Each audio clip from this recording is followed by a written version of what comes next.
Yep. Water. The wisest man is the man who understands that he understands nothing. All right, Straw, you are not going to make noise now, but you are going to be sticky. Whoa. I'm just gonna... Monty, you're gonna do okay. I know, I'm sorry. Nadine, at what point, Nadine, have you done a bad job so far? You know, like, Right. I know, I'm like, I don't know, I just get nervous and shaky, and the internet being kind of shaky is scaring me a bit. I'm just, you know. You nervous? Never. You're never that nervous. We're just doing a slow start up here. Okay. Yeah, so, yeah. Like, so. Are you actually, like, streaming now? Oh, yeah, or... I've been streaming for the last minute. Oh. We already got bits. Oh, no. I got the bits are raining there. And I'll say this in the chat. Everyone, thank you so much for the bits. Now, Nadine, you know what a bit war is, right? No. Oh wait, isn't that when people No, like? It's horrifying to see happen.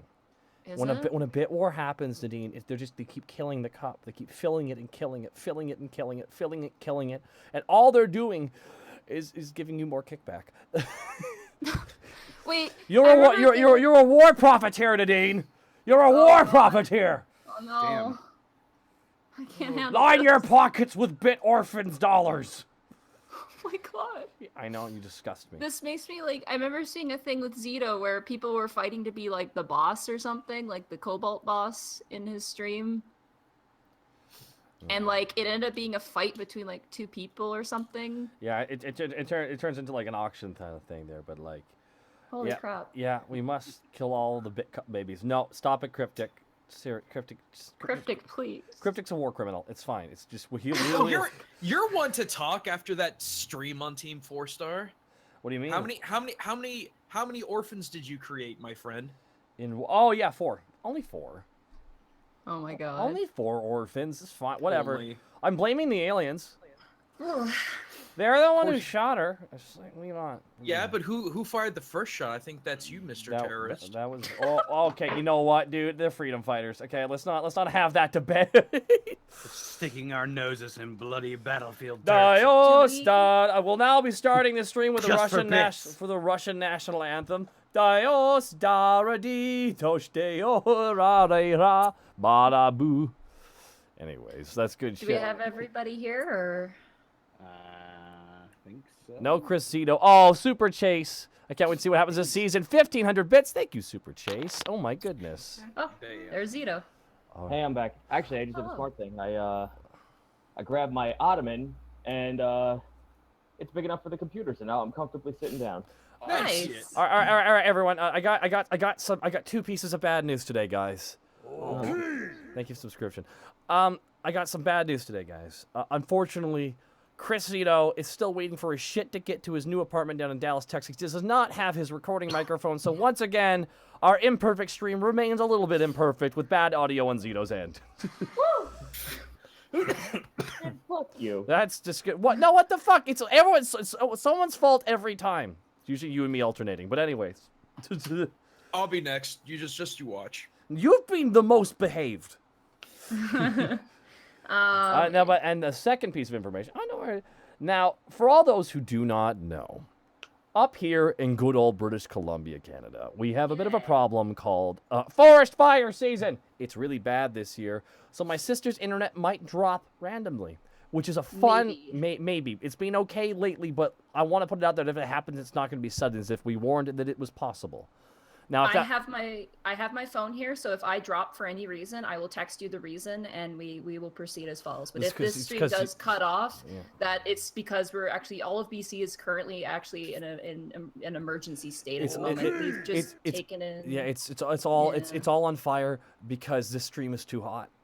Oh my God, Curtis is so tens of thousands of people have been displaced because of how good my sister's DMing is. Oh my God! You want to talk People's livelihoods are gone because of Zito's amazing skill shot. No, you want to talk about oh God, probate's in the chat. Yeah, probate's there. Oh no. What about probate? Hi, probate. Hey, probate. Monkey D. Luffy is slowly taking over your championing title of most donated on my Twitch, by the by. All right, so that's low. So Probate, stop donating to him. Doesn't need you anymore. Nice try, Goomba. I switched it on you. Nice try. You gotta be better at that. You gotta be better. That man has no ego. The man has no ego. There's like 5 hospitals named after him, all burnt ones because of how hot this fucking stream is. Okay. Oh my God! Dude, he owns 3 fucking islands in the oceanic territories. Dear Lord. All right, are we ready to go? Ready to start? Okay. Yeah. I was just going to open up there. I want to personally thank everybody for coming back here again. Apologies for the week off last week, but guys, this is chapter 2. This is Act 2, right, Nadine? This is Act 2. Yeah, the second arc. Arc 2. So like now, Luffy is now going to fight Boogie. That's where we're at now. Got it. Cool. Cool. Cool. Are you lagging, Zito? No, I said Art the Lad. Art the Lad. Ooh. Don't worry, video game reference. Okay. I get it. Okay. Thank you. Okay. Alrighty. Ready to go? Okay. Ready as I'll ever be. When last we left our heroes, Task the Kobold Ranger, Greckles the Kenku Rogue, Panic the Tiefling Bard, and Borky the Orc Barbarian, the party was tasked by the accountant, Abacus Fleetfingers of Alivast, to assist her old friend in handling a thief ravaging the western regions of the continent. At first, a simple-sounding job turned more and more difficult as the party's quarry, their actions included kidnapping a child, decapitating a paladin of Avon, and stealing a sacred sword. The party soon discovered that their quarry was no simple thief, but the ever-living giant king Ronfault, who sacrificed his own being and the values of others for immortality and an everlasting legacy. Finding an ally in the ancient druid Raoul, the party mustered their strength and found the undying King Ronfault within his own castle. But more importantly, the demon leash left by the But more importantly, the demon's leash left by the demigod Stilhavity, powering the giant king's tormented endless life. After a few close calls and the aid of a ghostly warrior past their time and a very precise arrow, the party fell the demon's leash, freeing Ronfault, releasing his spirit into the unknown. Before they had a chance to celebrate, the party rushed to escape the collapsing kingdom, once home to mighty sky giants, and made their way back to Raoul with the kidnapped child in tow, wrought with sickness.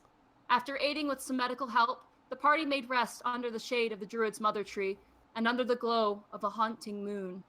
So as you guys turn in for the night, you're in a safe location. You're all able to sleep. No one needs to keep watch. Raoul is keeping watch for you. Borky, you dream of macaroons. You dream of a good battle. Yeah. How big is it? Like probably like 6 sacks of macaroons, and you're just like resting on top of them and just reaching your hand in and taking entire mouthfuls. Greckles, you dream of a silhouette of an old, important person in your life.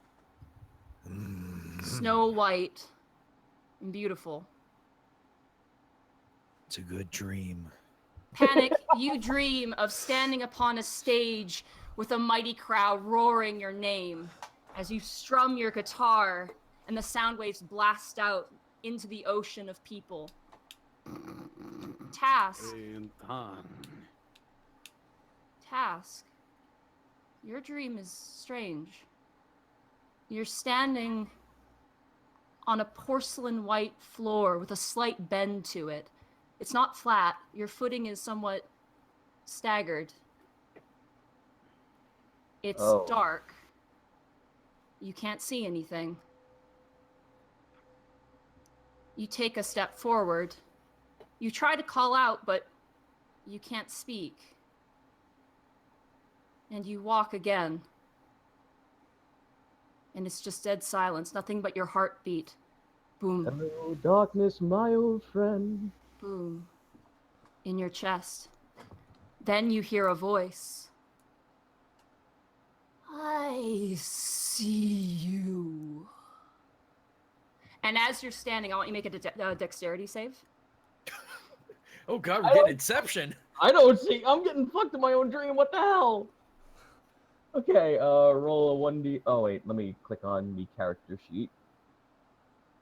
Me character sheet. Dex saving, yes? Dex save, yeah. Okay? Oh. The ground beneath you shifts ever so slightly, kind of like a wave of an ocean. Like back and forth, like the slithering of a tail, the ground beneath you shifts. And you almost lose your footing. You manage to collect yourself, and you look down, and you see a faint reflection of your face. Oh. I see you there, dragonling. And once again, it moves with another cohesive wave. You step forward. Your heart is now pounding harder. And as it pounds harder, the light begins to reach out, curving along bumps and grooves in the distance. You see a mound, 10 feet wide and 10 feet across, rounded. There's stillness. Okay. You look side to side. Nothing's moving. I want you to roll a perception check. Okay. Sure, why not? Okay, I don't see shit, Captain. You are looking into what is a void. You are looking at darkness, and you see what is beneath you, white, leading into pale white. What's the matter? Don't you want to do more damage? You already took away my toy. And as you're standing there, that 10-foot by 10-foot mound opens up, and a large orange and yellow eye with a lizard-like slit turns and looks directly at you. You realize now the thing that you're standing on isn't a floor, it's a tooth. Your heart, ba-boom, ba-boom, begins to pound faster and faster in your chest. And as it does, more light spreads out. And you look behind you and notice that you are currently standing on a maw of razor-sharp teeth that lead past the horizon and out of sight. And as you turn and look, you see then a trail of eyes leading off in the same direction now, all opening and turning at attention at you. Huh, well, don't that beat all? I wish I could speak! You are completely silent. It's as if by force you are unable to speak. You're unable to move at this point as well. I want you to make a knowledge religion or a general intelligence check of your choice. Okay, well... They're both 1, so it doesn't really matter. Fucking why not? History. Okay. I know shit! You have no idea what is going on right now, but you have an idea of who this is. Oh, good. You broke my favorite toy today. Oh, you've made me so mad, little dragonling. I'll have to keep my eye on you. So wake up before you forget how to. Oh, I'm sorry, I just want Cass to just wake up. He slowly holds up a middle finger as everything goes back. You do, your eyes shoot open and you see now the forest canopy as you're suddenly brought back to reality. Quick question, is it morning? At this point, it's still nighttime. Task is the only one awake at this point. Okay. Task. Oh, I'm sorry. Yep, go ahead, Task. You wake up. Your eyes shoot open. Your chest is still pounding, and then it kind of subsides. Okay, first thing Task will do. Jut him, punch himself in the arm. Does he feel pain? Yes. Good. What the hell was that? Oh, can he speak? Oh yeah, you can speak, and as you speak, someone turns and looks at you, and you see Raoul currently crouched over top of Greckles, and she turns at you and looks very shocked, not seeing that you've woken up.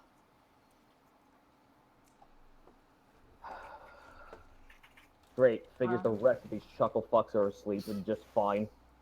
Real fast. I don't mean to cut in here real fast. Is there any way you can get closer to the mic, dude? I'm actually having trouble understanding you. I am right on top of this fucking computer. Because the mic itself sounds a little bit muffled. Sorry, I do Hello? not. That sounds better. Okay. Alright, so Task just, stands up, looks at the other 3 sleeping. Of course, these chuckle fucks are asleep. Are you all right? No, Ro I'm not kinda all looks right. at you. No, I'm not all right. Apparently, I just got some kind of weird-ass vision of a giant, I don't know what, just a mound of eyes and a bunch of fangs telling me how much we just fucking destroyed their precious little toy and how we're now being kept watch on. I don't know what's going on in the surface. Does that mean anything to you? Because it doesn't Underdark. She narrows her eyes at you and she steps up away from Greckles. And she lifts both palms off of his chest. And she steps over to you and kind of narrows her eyes. And she looks to you and she goes, "You're sickly, aren't you? Your scales have faded since you went to sleep." And as you look down at your hands, your pristine crimson color has faded to a soft pink. And you feel exhausted. You have 1 point of exhaustion. Oh, well, this is brand new. You should take it easy. Do not exert yourself. Okay, but now what's gonna stop this mound of eyes and a bunch of teeth to come at me and tell me how much we screwed up? I know of the world of nature. Perhaps your city has something to deal with that does not walk of this plane, perhaps. I'm sorry.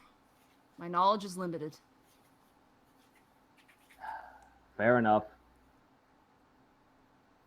Here, perhaps this will aid you. And she reaches back and she pulls out a small red vial, and she offers it to you. All right, thank you. It is a potion of cure wounds. It probably won't solve the problem you have, but it is a nice token. It is a nice token, yes. Well, the fact that I can feel pain at least tells me that I'm somewhat in the waking world, so we'll hold on to this for later, but thanks all the same. I must go now. Something has entered the eastern wood. Something that I know of, and something dangerous. I need to go. The girl is inside my house. She should be awake by dawn. You and her, you all leave this wood, and don't forget our deal. Nope, Goodbye. we'll find you a druid. Adios. Thank you. And she turns into an owl with bright yellow eyes and flies off as the sun begins to rise. I'm a little confused as to what she was doing on my chest as I slept. Yeah, you don't know. Yeah, I Oh! As you guys are... It'd be great if Task gave a hoot about that, but he doesn't. Gave a hoot. T-shirts are available in the lobby.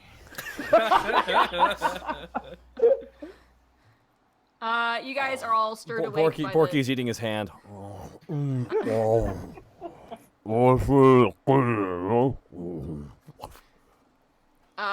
Greckles, you're stirred awake by the sunlight. Panic, you as well, and Borky. You all begin to hear the forest come to life with birds, with animals. As you turn and wake up, there have been like a few deer hanging around, and they scatter off back into the wood. Oh, what time is it? Time to get up. I want to check my person and my belongings just because I still don't 100% trust this druid. You dig through your stuff, and everything's there. Everything's been touched. In fact, you find 2 darts.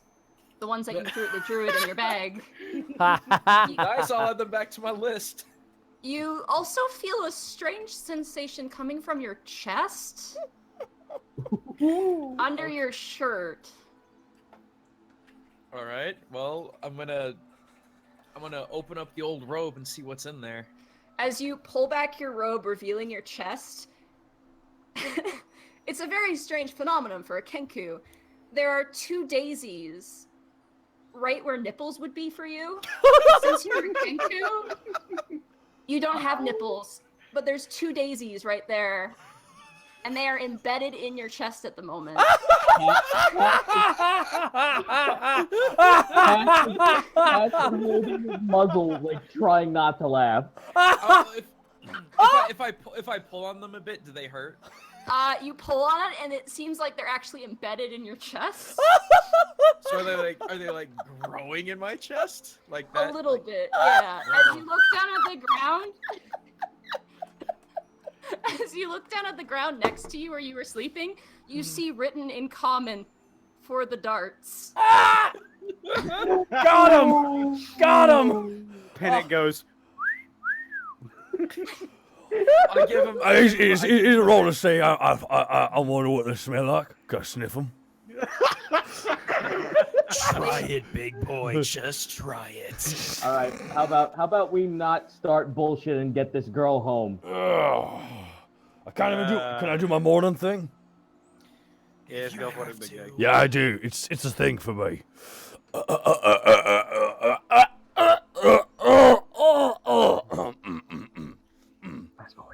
Panic's gonna go in the house while he's doing that. It's time to get orky. It's time to get Borky. And Borky, as you finish your cry and panic, as you open the door, you hear a shriek from upstairs of terror. Good job, Borky. You scared the girl. No, maybe she's just scared of your new nips. Panic, as you enter, you hear upstairs, like, things crashing over and, like, moving and things like that. Gonna rush upstairs. Roll an investigation check. You enter in, and some of the furniture has been moved over. Items have been kind of mussed around. You see a pile of blankets and what's supposed to be a bed. Investigation, you said? Yeah. Oh, okay. Greckles baby nips. Nice. As you're looking around, you notice a blanket tucked underneath the bed that's currently shifting, trembling underneath. Panic's gonna get down on one knee and sort of look at my notes.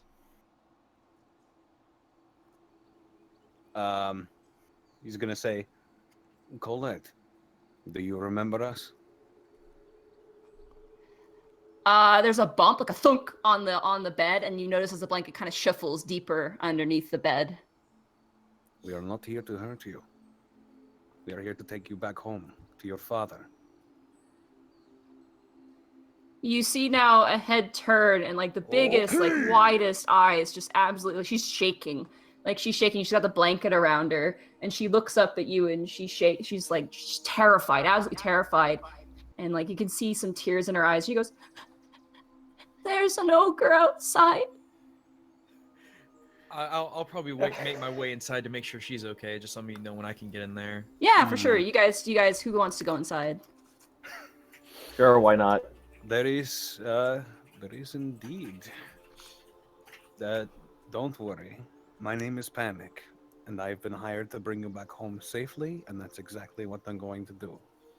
All right?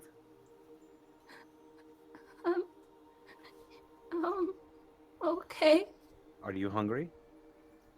No, the lady with the white hair, she gave me some of those, and she points to a bowl which is now on the floor, tipped over, and you see these absolutely deep red berries. And you recognize them as good berries. They're a druidic item that if you eat one, it counts as a ration for the day. Some good berries. Does she got any more? There's 2 on the floor currently. I guess I'll take them. Greckles, you said you were making your way inside the house? Right. Yep. You make your way inside the room, and you see Panic currently crouched down, and the girl now peeking out. She kind of gasps when she sees you, and then she kind of relaxes a little bit. Let me do a nice mimicry. I would like to mimic just like the really nice soft song of a robin, just to see if it'll calm her down a little bit. Okay.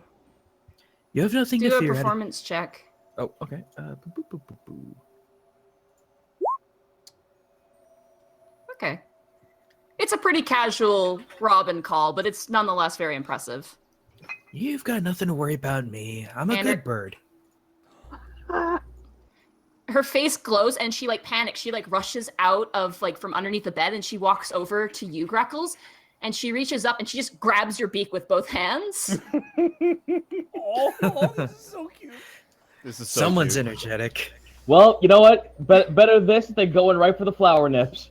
I'll go ahead. I'll go ahead and pick her up and just kind of carry her, see if she'll let me. She actually kind of grabs you, and before you even pick her up, she goes, "You're the most beautiful bluebird I've ever seen. You're so big." Well, you're the cutest little button I've ever seen. Borky I'm yells not from a outside. But Borky yells from outside. No, he's not. Also, ogre's hey, still hey, out there. hey, don't listen. Don't worry about him. I accidentally almost killed him. Believe that or not. What? Shh, shh, shh. Lie. Don't worry. Don't worry. I'm gonna put my talons over her ears so my sound's muffled a little bit. Borky, shut up! You shut up, flower nips! Don't make me stick another dart in your ass! Try it. See what happens. While all this is Colette- happening, that is- I guess fucking yeah. What? Go ahead, Task. Oh, I'm sorry. Listen, I guess while all this is happening, just Task with fucking Taurus just comes up the stairs. Oh my god, will you all stop? The girl looks also like even more ecstatic when she sees Task. A kobold! Wow, you're the first human who actually figured out what I was right from the get-go. My dad reads me books about kobolds before I go to bed. I hate to ask, what does the stories tell you? It's about, she kind of looks up at Greckles nervously and kind of to panic, and then back to you, and she goes, it's about a bunch of different kobolds, and they kind of go on adventures and stuff. I really like it. There's a red one like you in it. He uses fire magic. Huh. This went a lot more positive than I thought it would. Can you use fire magic? No, unfortunately, I cannot. I'm not. I don't have Panic- fire breath. Panic sort of nudges. Hang on. What's his name? No, I'm trying to see if I've got the Taurus? spell still. Okay. Oh, never mind. Forget I said anything. Oh, okay. Where am I? Oh wait. Oh. Wait, no. I do nudge Task and I say, just say you know fire magic. Yes, I do know some sort of incantation of fire. Roll a deception check. Panic, fuck. She rolled pretty high. Damn it. Oh shit. Oh, by 1 point. She kind of narrows her eyes at you. She doesn't say anything. She kind of like narrows her eyes and kind of cocks her head a little bit. And she goes, okay. He can prove it. And she points up to Panic. The pretty lady said that we were going to go back to my dad. Don't worry, we're gonna get you home safe. Wait. Okay. I'm the pretty lady? I like this human. You got really long hair. And you're beautiful. You know what? I'll take it. Oh, this is gonna be a fun trip back. Yes. Alrighty, let's head out. Now we must warn you, there is a fourth outside. Don't be afraid of him. He's not dangerous. He's just stupid. I second that. Yes, he is very big and he is loud, but he is harmless. Okay. I mean, I would argue he. He's been standing there the whole time. Well, I'd argue he'd. All right, Borky's doing one-handed push-ups outside now for the rest of the duration of this conversation. Mr. Bluebird, can I hold your hand? Oh my god. How about this? I scoop her. I want to scoop her up, and I keep wanting to make like cute little bird calls. Would that be performance or charisma to just lighten her mood? Just do general charisma for that. Oh man. Nice. She's nervous, obviously. I mean, this is not a place where she should be at all. And considering all the events that happened to her, she has a right to be extremely she seems a tad bit traumatized. She seems, shaken, but you seem to ease that away. You tend to kind of comfort her out of this panic. And even when you kind of lead her outside, she's a little too big for you to carry. She's 6 years old. She's not like an infant by any means. Sure. You end up tugging her by the hand. You kind of like go to pick her up. And you're like, actually, probably this won't work out. I have an idea. I'm sorry. I have a quick idea. Yeah, for sure. Is she big enough to ride back on Tarisk? Yeah, he's about the size of a large dog, probably. All right. But it's a matter of whether she's comfortable with doing that, though. That's the question. I obviously I'd give her an offer if she wants that. Okay.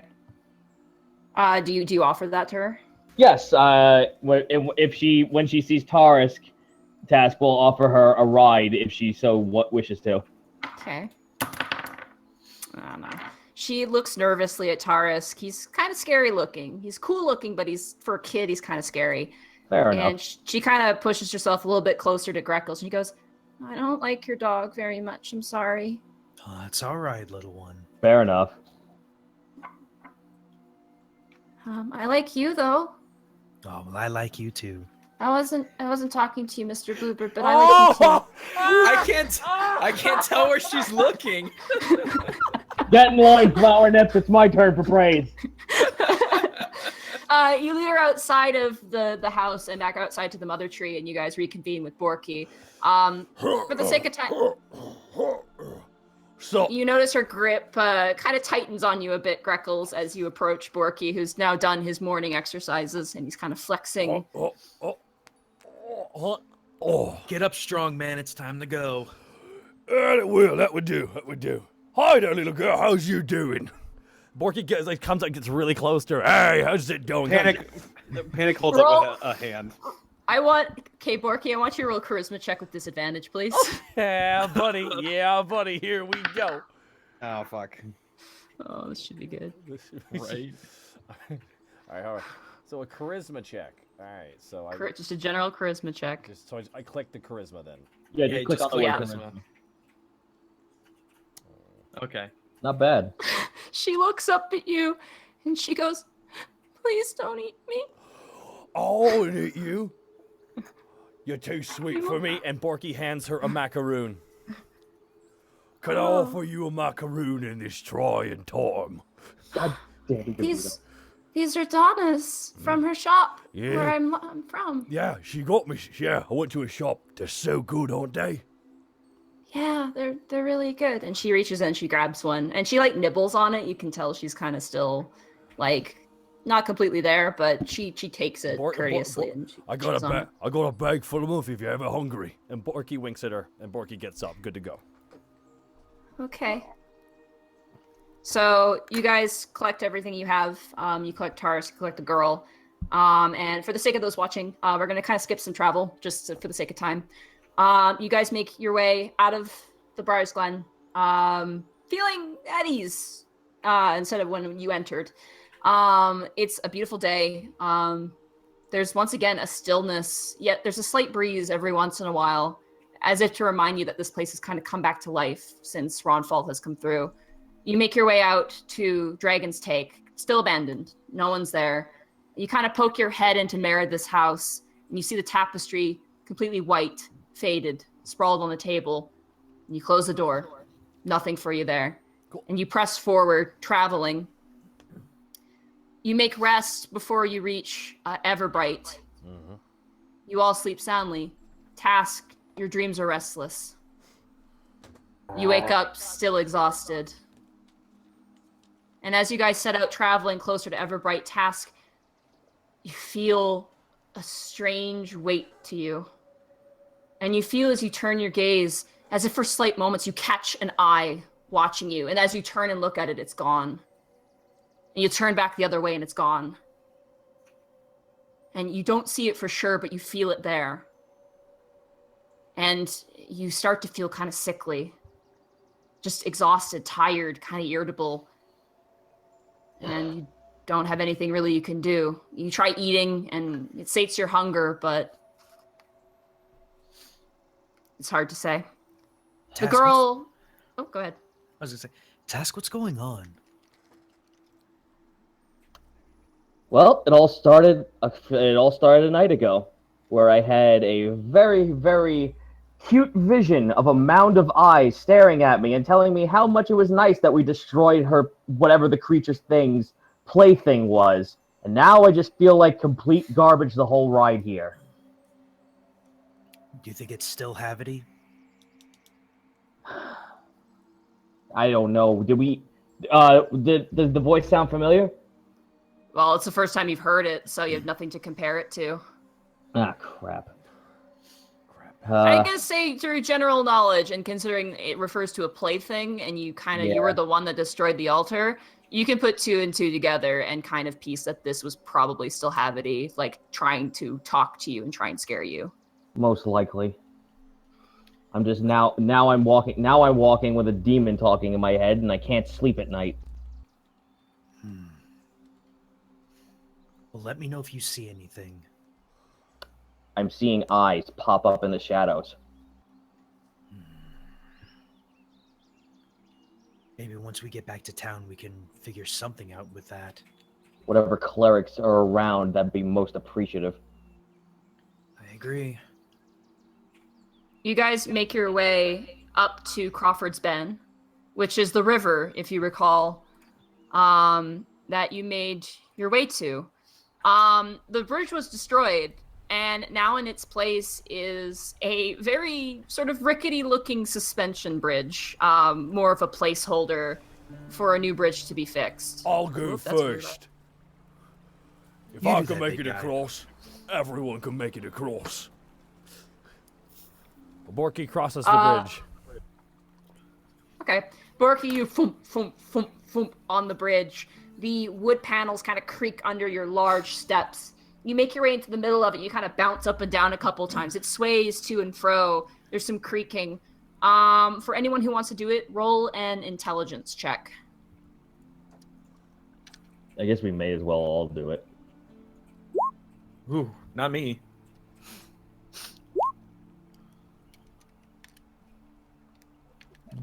Good, the bard has the higher roll. That makes so much more sense. Between Task, between you and Panic, you're able to discern that probably going maybe 2 at a time and Borky going on his own is the best thing. The bridge is functional, but it's not stellar. It's not a very greatly made bridge. It was made in haste, obviously. Borky, you're on the bridge. What do you do? Borky turns back to the guys. I see. It's not that bad. Borky starts bouncing up and down on it. You fucking... No, don't do that. Don't do that. What? Why? Task pulls out his bow and points at him. I will kill you where you stand. Keep moving. All right, well, fine. Whatever you say. Oh, The girl gasps at you pulling out your bow, Task. Borky puts his hands up and walks. Fine, whatever. She's having some fun. Look at me, he's muttering off. Look at me, I'm Task. I'm pink now. Don't worry about them. This is actually kind of normal for us. Oh, you shouldn't hurt your friends. Not on purpose, but- anyway. No, shouldn't hurt your friends, but don't worry. You know how, I guess you humans call it roughhousing? Yeah, I guess. It's sort of like that. As you guys are standing there, the girl actually look, and you see actually on the grass where you actually first saw her, you see the daisy chain that was left behind actually sitting on the grass, now kind of wilted and dying. And the girl kind of looks at it mournfully. What's wrong? Where did the big blue guy go? Big blue guy? Yeah. He is big and he was blue. He spoke words I didn't understand, but he was nice to me. Well, when he was blue, but when he was red, he was really bad. Well, darling, I tell you what, he's not red anymore. In fact, he's all blue, and I think he's gone back home. He did? I think so. Tell me, have you ever heard of a story of a city built in the clouds? No. Well, we didn't either. But it sounds like something out of a storybook. it does. And you know what? The big blue guy said that that's where he was off to. Really? Yep. Do you think I'll see him again? Maybe. Just keep thinking on that. Say a prayer for him. Okay. Borky, I will. Borky yells from across the river, and can we go already? We're near Lily's house. I'll give her a giant hug. You guys make your way across the bridge. It's pretty spooky, and the girl's really scared because it's really high up. But you manage to make your way across. You guys kind of detour, and you make your way to Lily's house.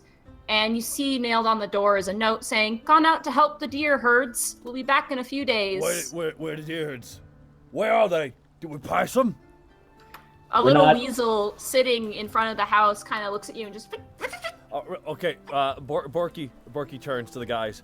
All right, now we're supposed to talk to her. We gotta talk to Lily, because the owl lady was like, I want to talk to Lily, because I want her to be the president, the chief of the forest, right? Borky, we really should be bringing Colette back. Does anyone have pen and paper? Or leave a note? Borky, you can't write. How can you leave a note? No, I'm gonna say what I want to write, and I figured one of you would do that. Why don't you carve it in the door? Task mischievously smiles as he hopes that Borky goes with it. I still don't know how to write, though, so, Oh, it's super easy. Just draw a picture. Alright, I think, Borky, can Borky be suspicious? Can Borky be in insight check, and then Greckles and Task deception checks, please.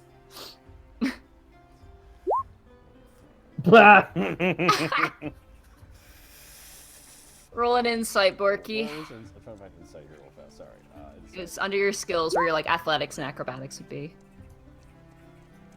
Task is being a jerk today. I don't want to listen to Task, but Greckles would never lie to me. In fact, Greckles, I might take a little control here. You do have a dagger that would be perfect for this this venture. Why not let him use his axe? So, as much as I would love to sit here and waste time, Borky, really shouldn't we be on our way? we should tell her we're looking for her, though. Well, here's the thing, Borky, is that inside the town, there's an entire guild of druids. We could speak to them. Wait, is there? Sorry, out of character. Yeah, Is yeah, there? there is. Yeah, There is. That's what we were suggested to do. Oh, we didn't go there when we were here last time. No, well, we never really had the opportunity, but we were told. Yeah, we didn't. I fucking forgot about that shit. I apologize. All right, I'll wrap the scene up. So, all right, real fast. Borky takes the dagger out of Greckles' hands, and Borky very quickly begins drawing the worst stick figure you've ever seen. It takes up the entire door, and your hand kind of like jumps as it kind of goes through each grid of the house. Her weasel Thimble is actually there watching this happen with these beady little eyes. And then you actually like try inside your name, which is basically just a bunch of random stabs, which you eventually actually stab through the door. And then you pull out the knife, you hand it back to Greckles. Thimble has a single tear. Okay. We're good. Out there with regular I'm gonna hold it. I'm gonna get right in Borky's face and just hold the dagger right up to his face. Okay. Borky, this is all I have left to remember my family, the only family that ever gave a damn about me, by don't touch it ever again. And he just leaves. Borky grabs him by the freaking shoulder. And Good luck. Let's try the grapple check. Nope, grapple check. Athletics versus acrobatics. Oh my! So, which one for which? Good luck. You get athletics, Borky. I get athletics. Yeah. You could choose acrobatics, but it's your lesser skill. Damn it. You try and duck out of the way, but Borky grabs you. Okay. Borky grabs and pulls him right to his face. My bad. I'll make sure not to do that again. And then Borky lets go.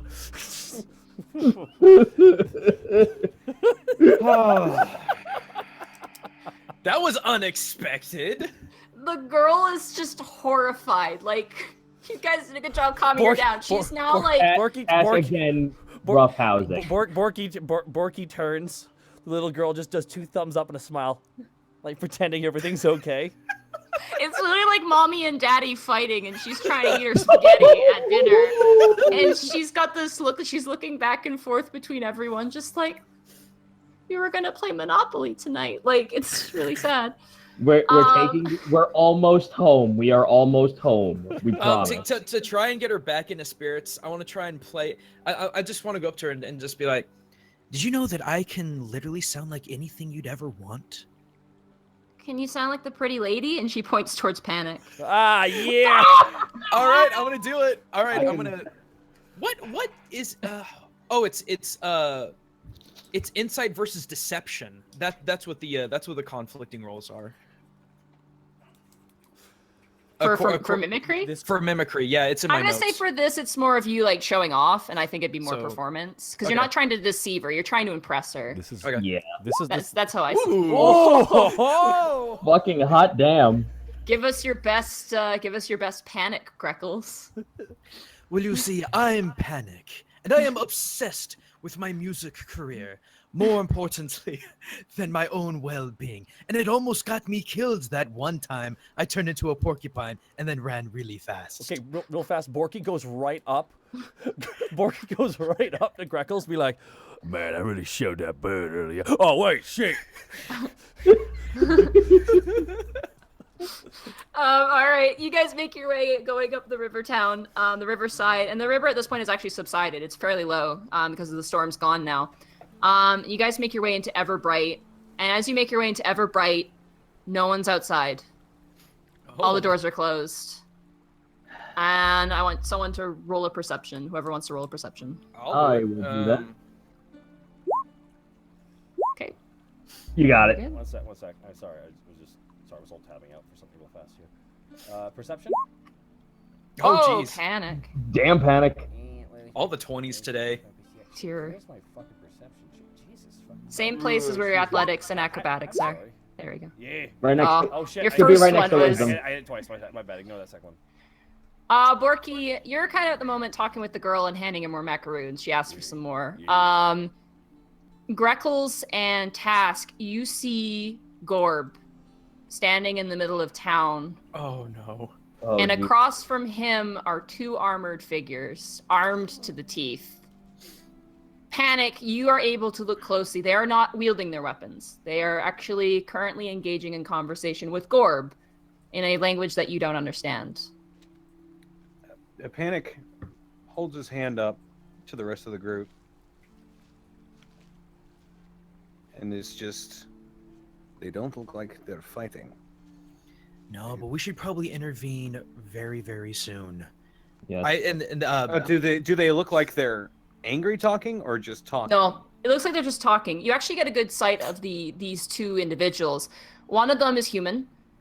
He's a probably like late 30s man. He's got kind of a shoddy sort of scattered beard, tossed brown hair. He's wearing a very impressive set of armor with a sigil on the front. The other one is a colossal person, like about a head taller than Borky, stone gray skin with these black kind of tattoos kind of leading over his face. He's completely bald. And I'm gonna actually see if they notice you guys. The human is currently talking with Gorb, and the gray-skinned humanoid actually looks directly at you. Panic, I want you to roll a knowledge religion, because you do see what's on their armor. Oh, good. You don't recognize the symbol. All right, who has the head? You do, I think. It was me? Yeah, Very Task, well. you have the head. We leave it back there. All right. Well, I'm gonna inform Borky what's going on, just so he's aware. all right, so we'll just make our way forward. You want me to stand in the back? Actually, Borky, I want you standing in the front, if that's all right with you. Oh, it's really nice of you, so you can stab me in the back again. Borky walks right past him. Borky's not happy with Greckles. And Greckles just chuckles to himself. Won't be the first time, big boy. Yeah, but... The gray humanoid steps forward and he raises a hand, a huge hand, and he goes, "Do not come any closer. This is the business of Avon and the paladins of such faiths." We are here on behalf of this We are here on behalf of Gorb, who has actually asked us to bring back the head of a paladin. I wonder what this. I think it's like knowledge history to actually identify what this thing is. I'm just gonna say, because you guys have traveled a lot and you've been in Alivast, this gray-skinned humanoid is a Goliath. They are mountaineering. They're a mountaineering race. They're kind of a nomadic race, and they are built strong. This guy's huge and he's very scary. So they're the Dodge. So they're the Dodge Ram of races. I don't know what that means. Okay, never mind. They're built for tough. Oh my God. Well, Thank you very Borky, keep in mind, you're probably the only ones who can be able to communicate with everyone involved. And this is true. He actually spoke common to you. He spoke common to you. Right. The Goliath turns to the human now, and the human turns to you, and he seems actually really surprised at your approach. And Gorb turns and looks as well, and Gorb looks pretty calm. He actually looks fine. He's unharmed. And you also notice past Gorb, the hole where Ray was buried has been unearthed, and there's currently a sack sitting next to it, which you can only assume contains the body. Yep. Task looks to Gorb. Gorb, we've done what you asked. I have what you asked for. He tilts his head. He doesn't understand what you're saying. Hold on.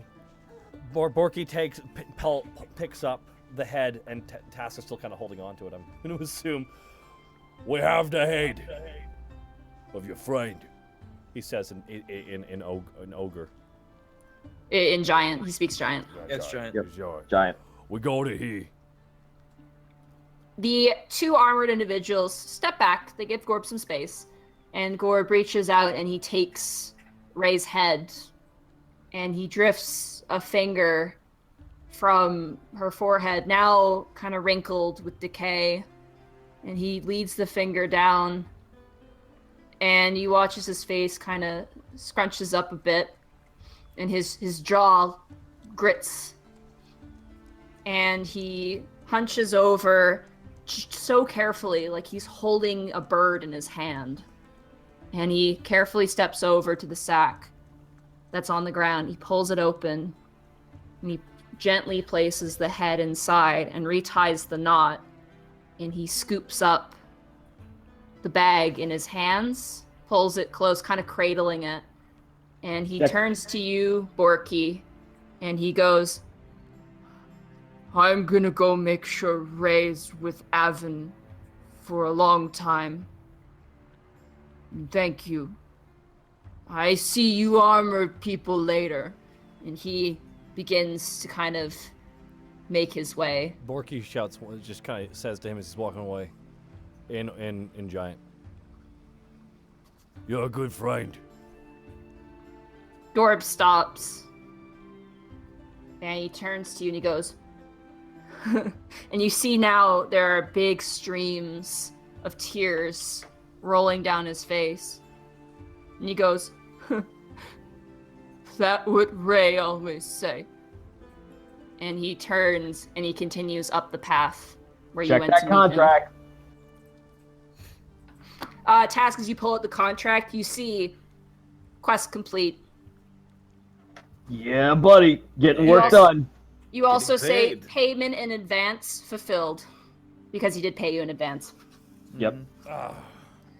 The two armored individuals look towards you kind of quizzically, and the human kind of steps up and he reaches out a hand to you, Borky, actually, since you're in front of everybody. He goes, I'm Stendon, Paladin of Avon. Pleasure to meet you. I'm Borky. He offers his hand to you. Borky high fives it. Damn it. The human like freezes, kind of has a shift in expression, kind of like, huh? And kind of smiles and brings his hand back in. He looks to the rest of you and he goes, I can see by your contracts that you're Alivastians then. Gaining entry anyway. Just about. That the creature there, Gorb, the half ogre, you know it? We do. We met it some time ago. We were sent by our high commander, Bork Bronzefang. He sent us out here on a mission of faith. He wants to actually enlist the half ogre to become a paladin. Not bad. That's wise. Bringing on bring on the half ogre who has a sort of alliance to Ray's abilities would actually suit well. He probably would take up her mantle. His views on Avon are fairly childish, but still good-natured. There's a little bit of socialization that needs some tending to, but Ray did substantial work. It's actually rather impressive. It's a shame that we lost her. Thank you for what you've done. May I see your contract, actually? Because we just hold out all of our contracts collectively. Borky Hansen. Ask wins. The human looks to you. He takes all your contracts and he pulls out what appears to be some sort of arcanic pen, and he scribbles on each of the contracts. Task, you give him yours? Very well. He takes it and quickly scribbles, and he hands it back and says, and as you guys get it back, you read on your contract, additional bonus payment for contribution to the Avon clergy. Ooh. Task, as this entire thing is going on, he's got a really, like, weird sort of mutual look to him. The Goliath is just staring at you, like, intensely. He's staring at a Task? He's staring at Task intensely. May I help you? Goodbye, dice. Roll it. Squash. Roll a dexterity. Or actually, no. Roll a acrobatics check for this. May I help you? Goodbye, dice. Okay, it was athletics, you said? No, let's do acrobatics because your dexterity is stronger. Very well. Okay. Before you even have time to react, the Goliath grabs your head with these massive hands and begins to press his thumbs into your temple and holds you there. Borky. You all watch as he claps his hand onto Task. Oh, what are you doing? The human, like, gets shocked. He goes, Doros, what are you doing? And, like, he kind of pushes you back, Borky. Task, as he's pressing his thumbs into your temples, it starts to hurt a bit, but then you feel that weight that you were dealing with, and slowly, as if pouring water, like warm water over your head, this warmth trickles from where he's pressing his thumbs into your brow, back down past your head, into your ears, all the way down your spine, down your shoulders, into your chest. You take a breath in and it's warm, and then all the way down to the tips of your claws. And your color, which was faded, is reinvigorated. It's bright and vibrant. And Doros, the Goliath, just lets you go and stands back up. Task looks at his own body, seeing the coloration come back, looks up at the Goliath. I guess that question was more the other way around then. I guess thank you for your aid. I was in search of clergy, I suppose. The fuck was that? Stendon turns to Doris, like, what the heck was that? And the Goliath turns and looks at Task and goes, he was cursed. Yep. We've come in contact with a demon a few miles back. I've been having some nightmares and been plaguing my ability to sleep. I guess it was a curse. The human steps forward and kind of puts a hand on your shoulder and goes, you should be careful with dealing with such things, friend. This land is full of unpredictable things and very powerful entities that we don't even know of. Well, while we have your attention, have you ever heard of the demon Stillhavity? I'm afraid the name isn't familiar. Do we remember that he's the son of a demon? He's the son of a demon god, which is Girasil, yeah. Yeah. So let's relay that information to him then. Okay. When you even mention the word Girasil, you see his jaw tighten, and he goes, thank you for your report. We will be sure to send a letter back to Alivast and alert the proper clerics and paladins who can aid with this. Can I do something with Borky? I'm just gonna jump in here. Sure, Borky walks right up to the Goliath and puts his chest right up against him. You get your head up to his chest. Borky Your chest hits his stomach. Yeah. You're a big guy. Why don't you see what happens if you ever touch my friend again without asking? He said he no harm, no foul, Borky. Nah, He actually did me a favor. Doros doesn't say anything, and he looks at you, and he's going to actually attempt to intimidate you. And I don't know what the counter to intimidation is. I actually have forgotten. It's arm wrestling. What's the counter? Is it a saving that you get for intimidation? I'm just going to roll it. I think it's a charisma save. Is it charisma save? Yeah. Charisma Yes. is usually the type of stuff that. Okay, we'll just go for that for now, and I'll look it up later. Roll a charisma save then, Borky. That's a saving throw. Oh, it's a saving Charisma throw? saving. Aw, yeah, charisma saving throw. I'm sorry. Damn it! I'm sorry. As he glares down at you, there's a sense to him that he is well trained, he is exceptionally powerful, and that he does not give a shit. Can Borky try and intimidate slightly back at least? Oh no, you're kind of like, let's just back up. Even the fellow with him is like, let's not. He kind of slightly pushing you two apart. All right, Well- everybody, let's just calm down. You still have a bit of a contract to fulfill. We gotta get this Yes. girl home. Big guy, I don't know what you did to Task, but he looks like he feels better, so thank you. Don't mind my friend Borky, he's... we really should... Borky stomps off, pissed off again, muttering to himself, "Oh, look at me, I'm a grey guy, I can make people red." Fucking bullshit. Right. If you want any really telltale... should be- Oh, sorry. We really should be bringing this little girl back home. Yes. If you need any telltale signs of what the curse was like, there were eyes and mounds of flesh plaguing nightmares, and a few eyes popping in and out of shadows where they shouldn't be. Ugh.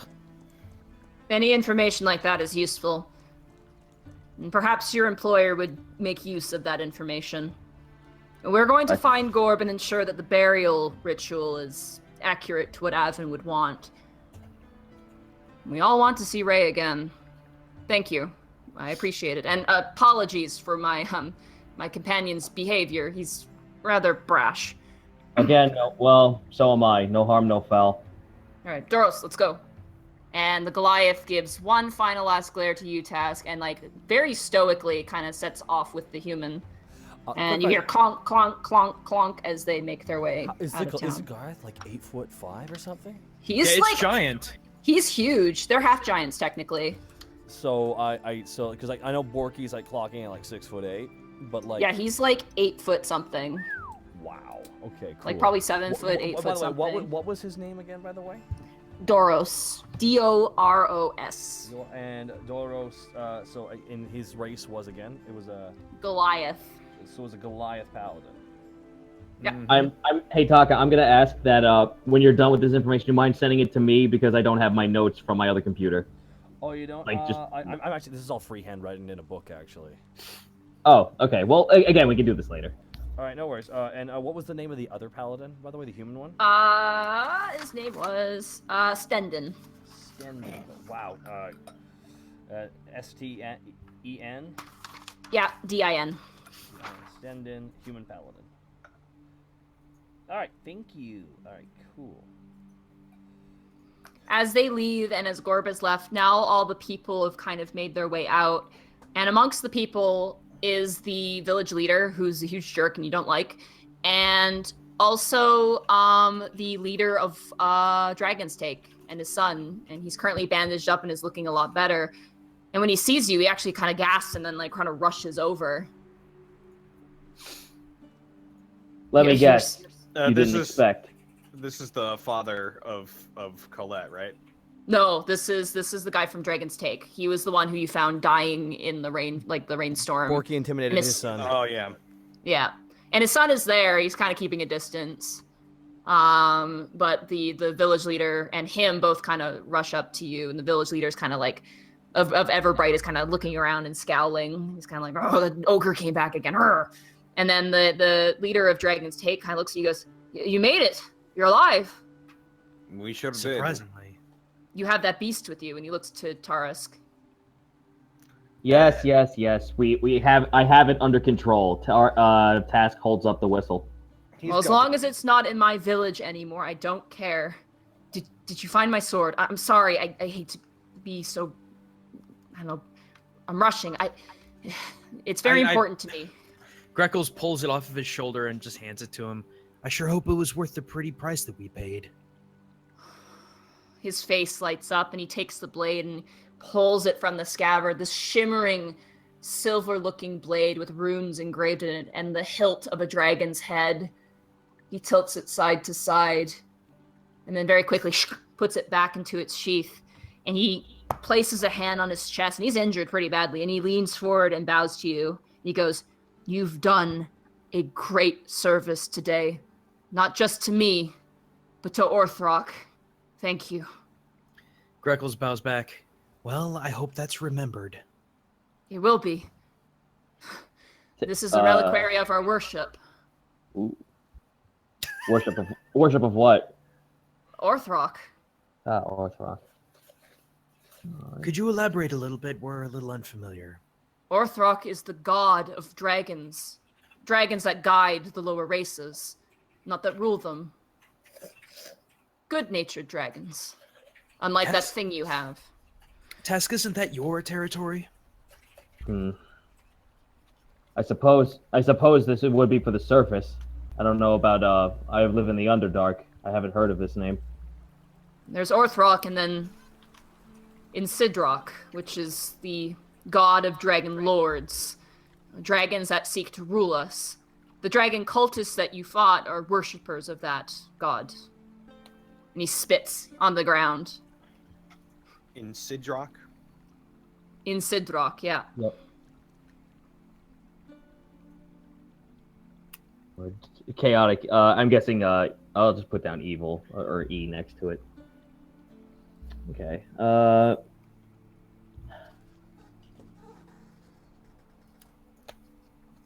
Oh, Task looks towards his son and marches right in front of him. Did it come in use? The kid kind of tenses up and is like, ah. Did it come in use? I threw it, and I set a tree on fire. You it kind what? of... There was a bear, and I saw it, I threw it at it, and I missed, I hit a tree, and it just exploded into flames. I'm sorry. You and your Greckles. father made it back. It's fine. Grumble, grumble. Walks off, holding his face, just like, oh, God. Think of it as good karma, my friend. Yeah, We a lot of that going around. We just talked about the forest fires here in Canada, guys. I don't. Are you triggered? No, the fire is. Oh my god. Alright. You guys kind of finish up. You check where Ozzy's living. He's currently out. His hedgehog is there, but he's completely gone. There's nothing really else for you in Everbright. The village elder of Everbright gives you a begrudging thanks, kind of hating that he has to thank you. And you guys kind of make your way out. You make camp outside of Everbright, and Task, you have wonderful dreams of your life in the Underdark, commanding your men. Good memories. Yeah. You wake up, and you feel fine. Well, that was the first good night's sleep in a day.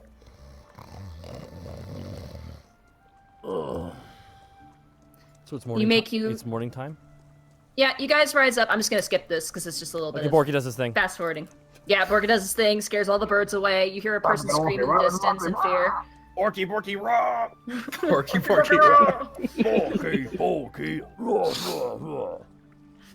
raw. You guys make your way in the morning, eventually reaching the edge of Wolfsten. We didn't talk to the real fast. Sorry, not to take it away. We didn't go to the fucking druid's place. We forgot to. It's in Alivast. It's in Alivast. It's in the city.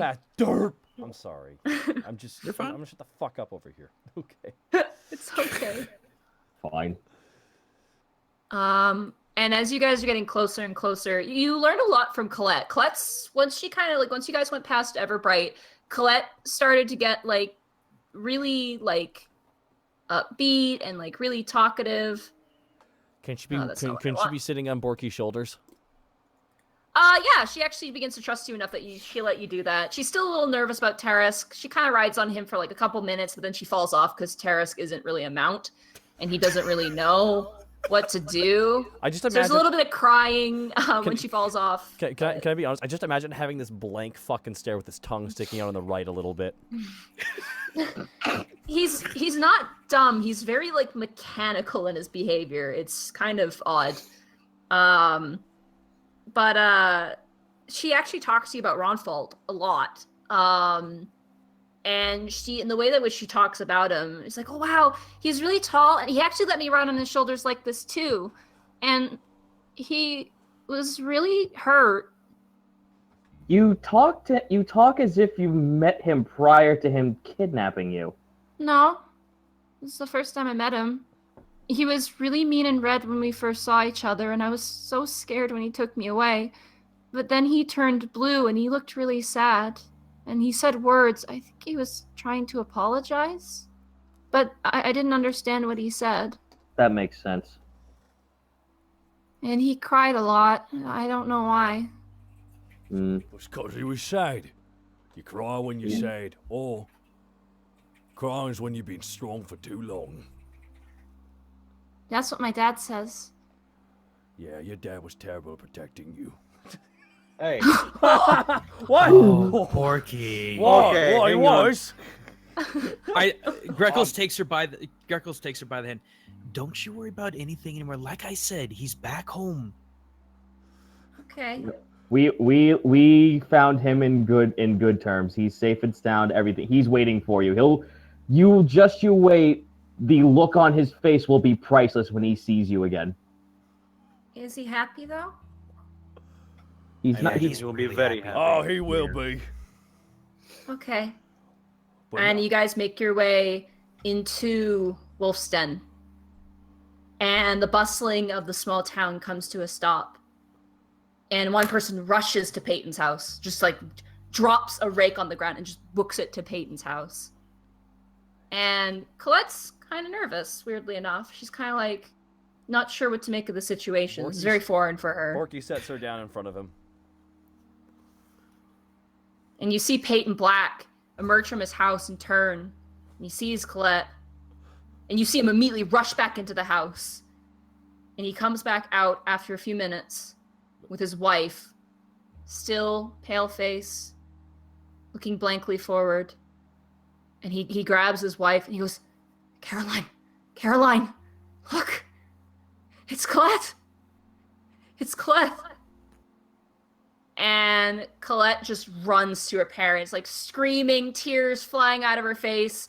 And the mother now, her face just comes back to life. And she just grabs Colette and she just weeps into her shoulder. And she's like, my baby's back.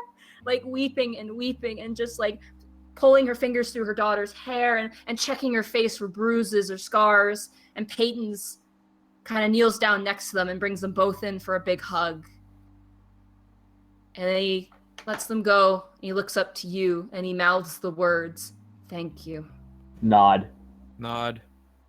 And he brings in his family Thumbs up. really close. It's a huge, like, even some of the villagers are just, like, weeping and crying. And a few come up to you like, "Bless you, thank you so much. Oh, you're heroes, thank you so much." The old lady who was flirting with Panic actually brings up a bundle and hands it to you, Panic. And she gives you kind of a coy wink. Oh, really? Yeah. This is I'm willing to break a hip with you.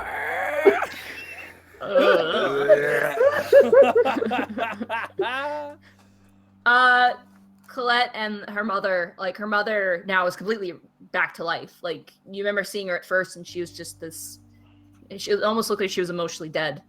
And she's now just completely, like, she's not gonna let go of her daughter for a long time. She's holding on so close. And Peyton steps forward to you and he looks up and he goes, "You know, most people probably think you wouldn't be able to do it." by all counts, we shouldn't have been able to do what we did. I won't ask what happened. I'm only happy that my daughter's back. He takes a hand and he grabs each of your shoulders, kind of shakes you, like digs his fingers, and he goes, at first I had my doubts when Abacus sent you. I thought she was being an asshole. Trust me, it's a personality trait of hers. Don't Oh, trust us, we noticed. Oh yeah, no, I don't trust her much. I'll be honest with you. I don't. She's tricksy. I'd if I were you, I'd probably want to head back immediately and get my reward. I also sent word out about what came. A couple paladins came through. They're expecting some more clerics to come in as well to look out the area, but not a lot of people want to go into Briar's Glen. But wait here for a minute, and he steps away and he goes into his house, and Colette now with their mother, and the mother walks up to you and she goes, "You're the ones who saved my child." Aye. My name's Caroline. Thank you so much. Well, you're very welcome. Greckles tries to motion over to the girl to see if she'll approach him. She does. She trusts you. He opens up half the robe to rip off one of the nipple to rip off one of the nipple flowers. Okay, you take 1 point of damage as you rip it out. I don't care. Your feathers also come with it as well. So now where you would have a nipple is now a wound and also a bald patch. Just something to remember me by. Were you trying to be She'll sweet? remember this for the rest of her life. Borky goes up and rips off the other one. Good luck trying. Good luck trying. No, Borky goes to rip off the other one. Okay, what do we roll? Okay. That would be, I guess, athletics against acrobatics again. Oh my god. Get the right window back up. Acrobatics, you said? Yep. Nope, ain't happening, big boy. Yo, you reach and like a pirouette of a ballerina, Greckles turns and like covers up his chest. The girl holds what is now a daisy, like a daisy-looking flower, and the stem is like large and has a giant like clutch of feathers in it. And she kind of holds it at a distance. She goes, thank you, Mr. Bluebird. Panic looks at Greckles and goes and mouths, "What the fuck?" Borky, let's real fast. Borky points at Greckles and gestures like to make a big thing. At some point, at some time, wherever you least expect it, I'm gonna get you back and rip off your nipple. As you guys are having this conversation, Peyton Black returns, and he's got a fine sealed envelope. He kind of looks at what his daughter's holding. He's kind of like, alrighty then. And he hands you task. He hands it specifically to you. He hands you the letter. It's wax sealed, and it's addressed to Abacus. And he goes, I sent a message after you left, but this is just to confirm some things. What kind of things? Well, it's up to her. Alright, I'll see her have this. Yeah, it's payment.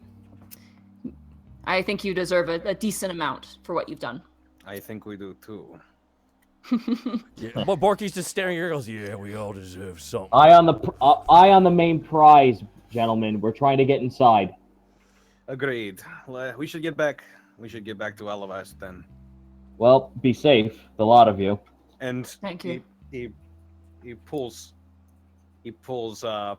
Peyton aside real quick. Yes? So we saved your daughter.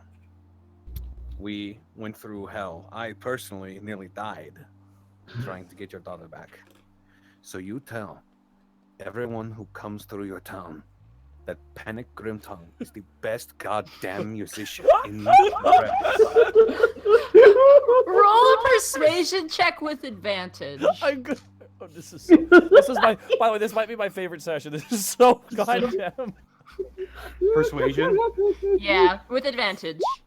Oh! Damn. Nice. He kind of gives you like a playful like punch on the shoulder. He goes, "You got yourself a deal, sir." Fantastic. All right. You've already got some fans, actually. Matilda really likes you. And the old I'm lady sure in the she distance does. I'm sure she does. She made you a nice gift, too. I hope you like it. What Anyway. is it? It's in a parcel. You haven't opened it. I'll open it up and see what it is. It is the lion's pelt, which is now a hat, but the entire pelt like drapes down like a great stage like outfit. Nice. Oh, yeah, buddy. Oh, I'm saving this bad boy for a special occasion. You watch as Peyton collects his daughter's hand, and he turns to you and gives you one final nod, and takes both his daughter and now his wife. And they go into the house preparing for dinner. No, it's nice. It's nice seeing. Task looks over to Paddock. You see, that's why you always collect a trophy of the fallen enemy. Got some red coming through your shirt there, Greckles. Borky, come outside for a second. No. Yeah, right now. Nope. Borky's standing there with crossed arms. Nope. As you guys are standing there, and as the door closes with Peyton, you feel a flash of arcane energy come from your pocket, specifically where your contracts are. Ooh, pull them out. Oh, pull them out. Mm-hmm. Full contract fulfilled. Permission into Alivast confirmed. To Abacus's tower. Entry permitted. Good, Well. one step close enough. You're I able to see. determine that by using this ticket now, you can go in and meet Abacus without requiring a guide. Oh, real fast, once again, what's it say? We done? We done here? Yes, we can now, we can now enter the city. Borky throws his hands up to the. Yeah, we did it. You guys celebrate and make your way out of Wolfsten, heading eastward towards Alivast. The weather's a little cloudy, but Actually, real fast, can improving. we take a quick 1 minute break real fast and go to the bathroom real quick? for sure. Quick, Okay. 1 minute. 1 minute bio. Everyone, Timing. everyone, All right. everyone, break for a A minute. minute bio. All right. One sec. You're right back. Quick 5-minute break. We're all gonna get something to drink. I will say that we are the #2 Dungeons and Dragons stream on Twitch right now. Woo! Go us. Silver medal. Yeah, we're gonna get some drink. I already have water and everything. Am I alone? Hello? Oh no. Oh no, I'm alone again. Hi everyone. How are you? This seems to keep happening. I'm gonna see what chat's up to.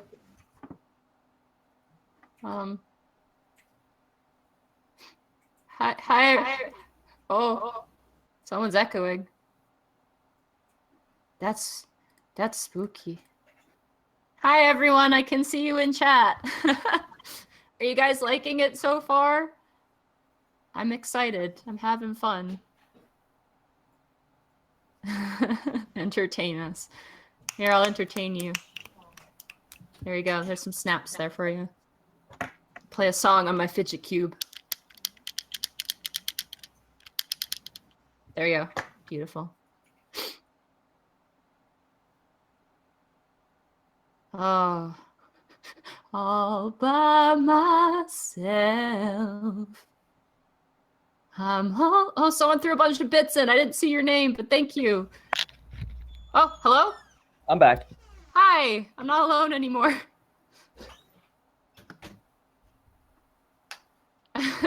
Tell us a joke. I'm gonna tell the chat a joke, okay?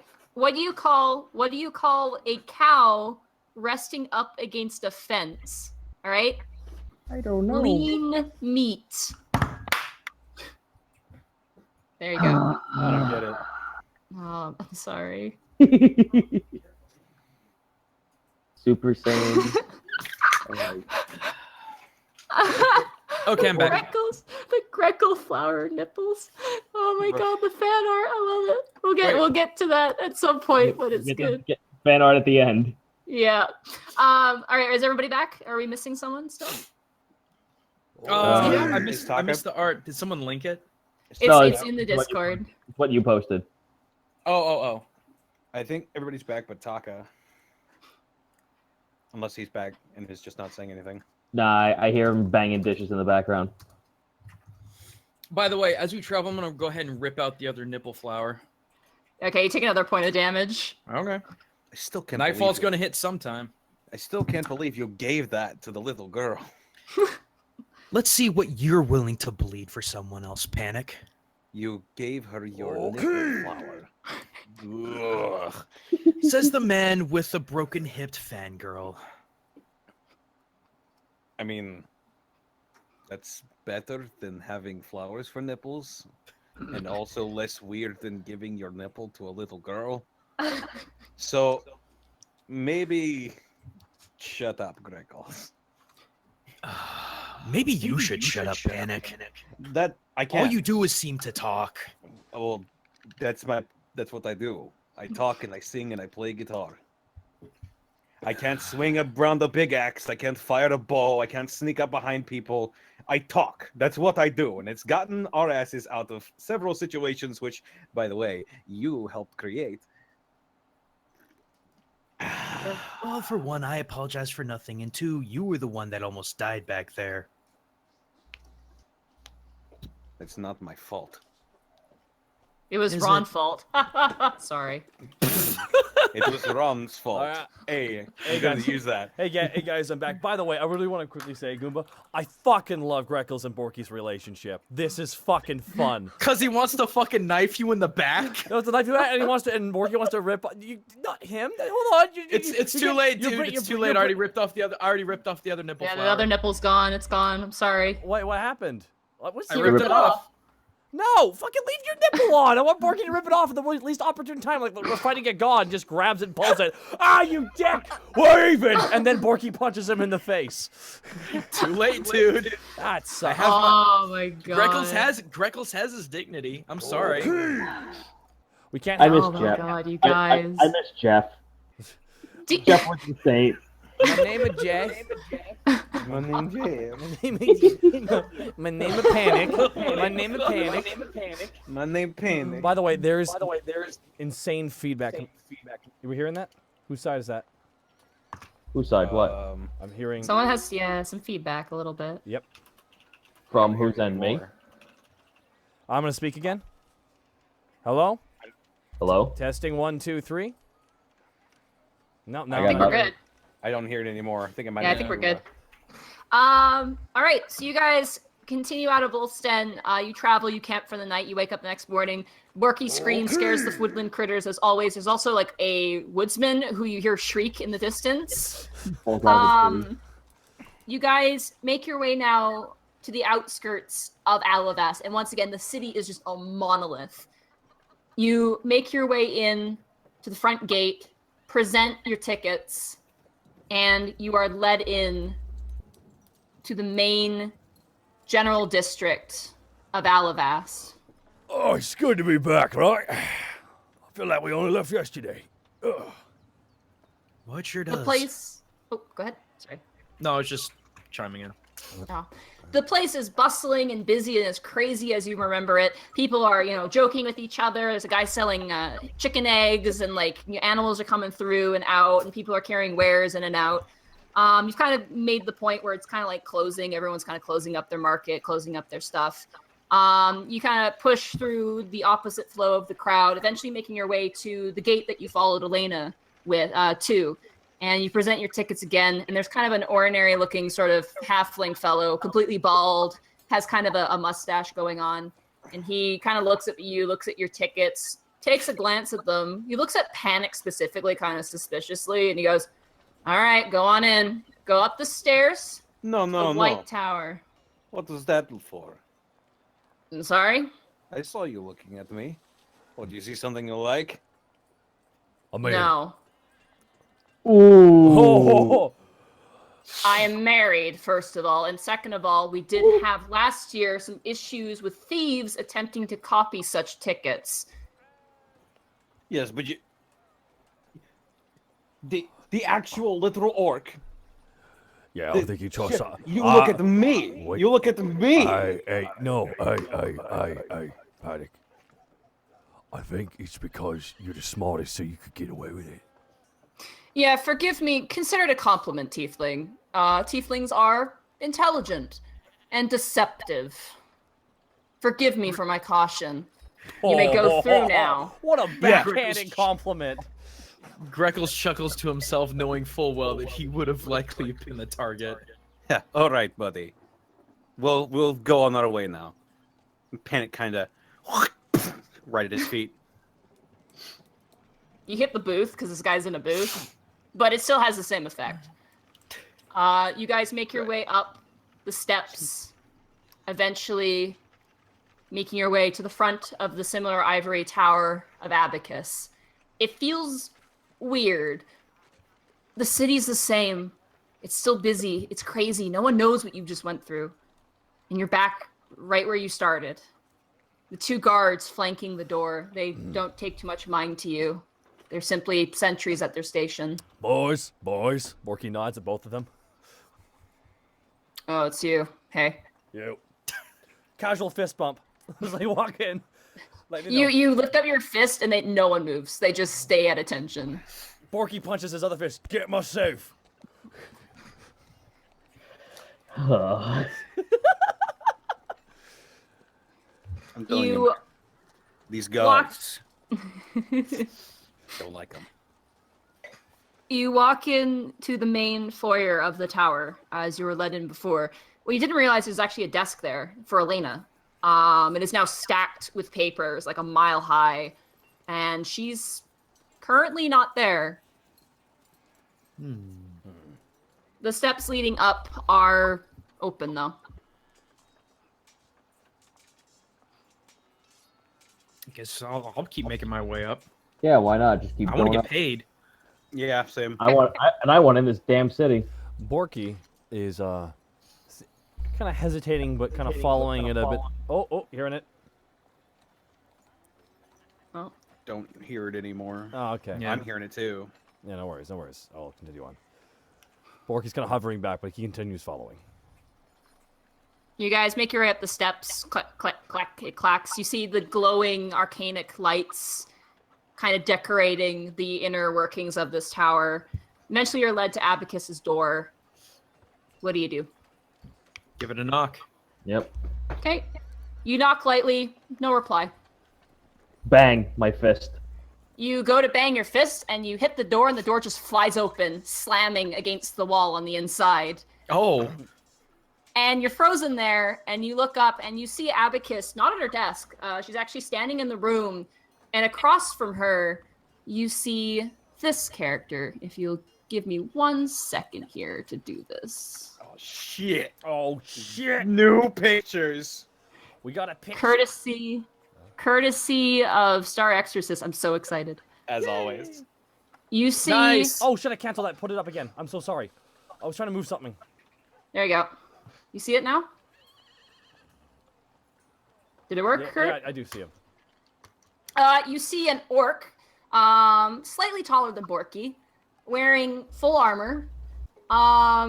Everything about him's fairly normal, except for his hair and his fangs and his beard are bronze, like almost pure bronze.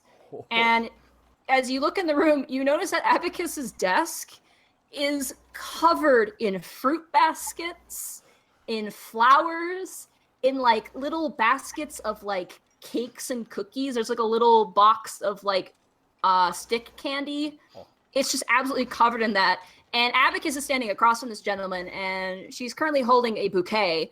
And he's kind of like laughing with her, and then they both turn as the door flies open, and they both look to you. Oi, business. Oh, for God's sake. Abacus just like presses her fingers to her temples, and this orc-looking gentleman, he kind of laughs. He goes, ha! Friends of yours, Abacus. I didn't think it was possible. You're damn right. Friends who completed a contract, holds up the paper and throws it on the floor. Oh, Abacus, like, she looks mad. She walks over and places the bouquet gently on her table, presses her hands together, and goes, all of you, please enter. If you would be so kind. Slowly walk in. Borky stands at the door and says, no. I'm good back here. Borky, No, Tash turns around, walks up to Borky. I have been waiting for this moment this entire time. I will have the head of the damn bastard who killed my entire civilization, and I will not have you halt it because you're fucking scared! Whoa. Panic This is why I like steps in. Task. Borky just sits back a little bit, just pauses in the awkwardness. Get inside! The orc gentleman leans down to Abacus and goes, "Very interesting friends you've made, Abacus." What's that Not my first choice. What's that but... supposed to mean? I mean it well, friend. Fine, but I'm not sitting down. Abacus turns up to the orc and goes, "I am really sorry, Captain Bork. These are my employees as part of the racial inclusion program that the council and you decided to enact." And the orc kind of looks up and gives you guys a wide smile. And he goes, "Oh, well, I'm glad some people are getting a little bit of exposure to it, Abacus." And he kind of smacks her on the back, and she almost falls forward and adjusts her glasses. And he kind of laughs, and he goes, "Oh, come on, it's good for you." And he walks up to you. He's got a very decent presence to him. He's you can tell he's in control, especially you, Task, being a person with a history of being in the military. You definitely get a sense that he is in charge. He's very powerful. He's very intelligent in commanding people. And he steps forward to you. Actually, first would be Panic. And he steps up to you and he offers a hand. And he goes, "Bork Bronzefang, at your service." Panic Grimtongue, and he holds out his hand and he shakes it. I actually have heard your name not too long ago, actually. No, really? Yes, a couple of, what were they? A couple of paladins of Evan. Mm. Yes, Aye. they were meaning to talk to you about something that we discovered on our job. Well, you can send the report through Abacus. I have plenty of work on my plate at the moment. The clergy can handle what problems lie. I deal with the issues of the city. I am captain of the guard. I am sadly not captain of the clergy. That would be a great honor, but alas, I'm not quite there yet. Real fast, Janine, see. is he half orc or full orc? You don't know. Okay. Something about him's really weird, and you're not sure what's up. All right, You've never, in your entire history, Borky, and you've met multiple orc tribes, you've never seen an orc that looks like this. You've seen orcs with this skin complexion, but not this hair. It's very weird. Okay. All right, cool. All right, just one. Thank you very much. All right, Yeah. keep going. I had guidance sent to me in a dream. I saw my friend Ray fall to an evil being. So I sent the two of them out to make sure proper burial rites were done. The creature wasn't evil. It was under possession of a demon. Possession of a demon can expel an evil presence. Just the same. He walks up actually to you, Task, and he actually salutes to you. He doesn't offer a hand. He actually salutes to you.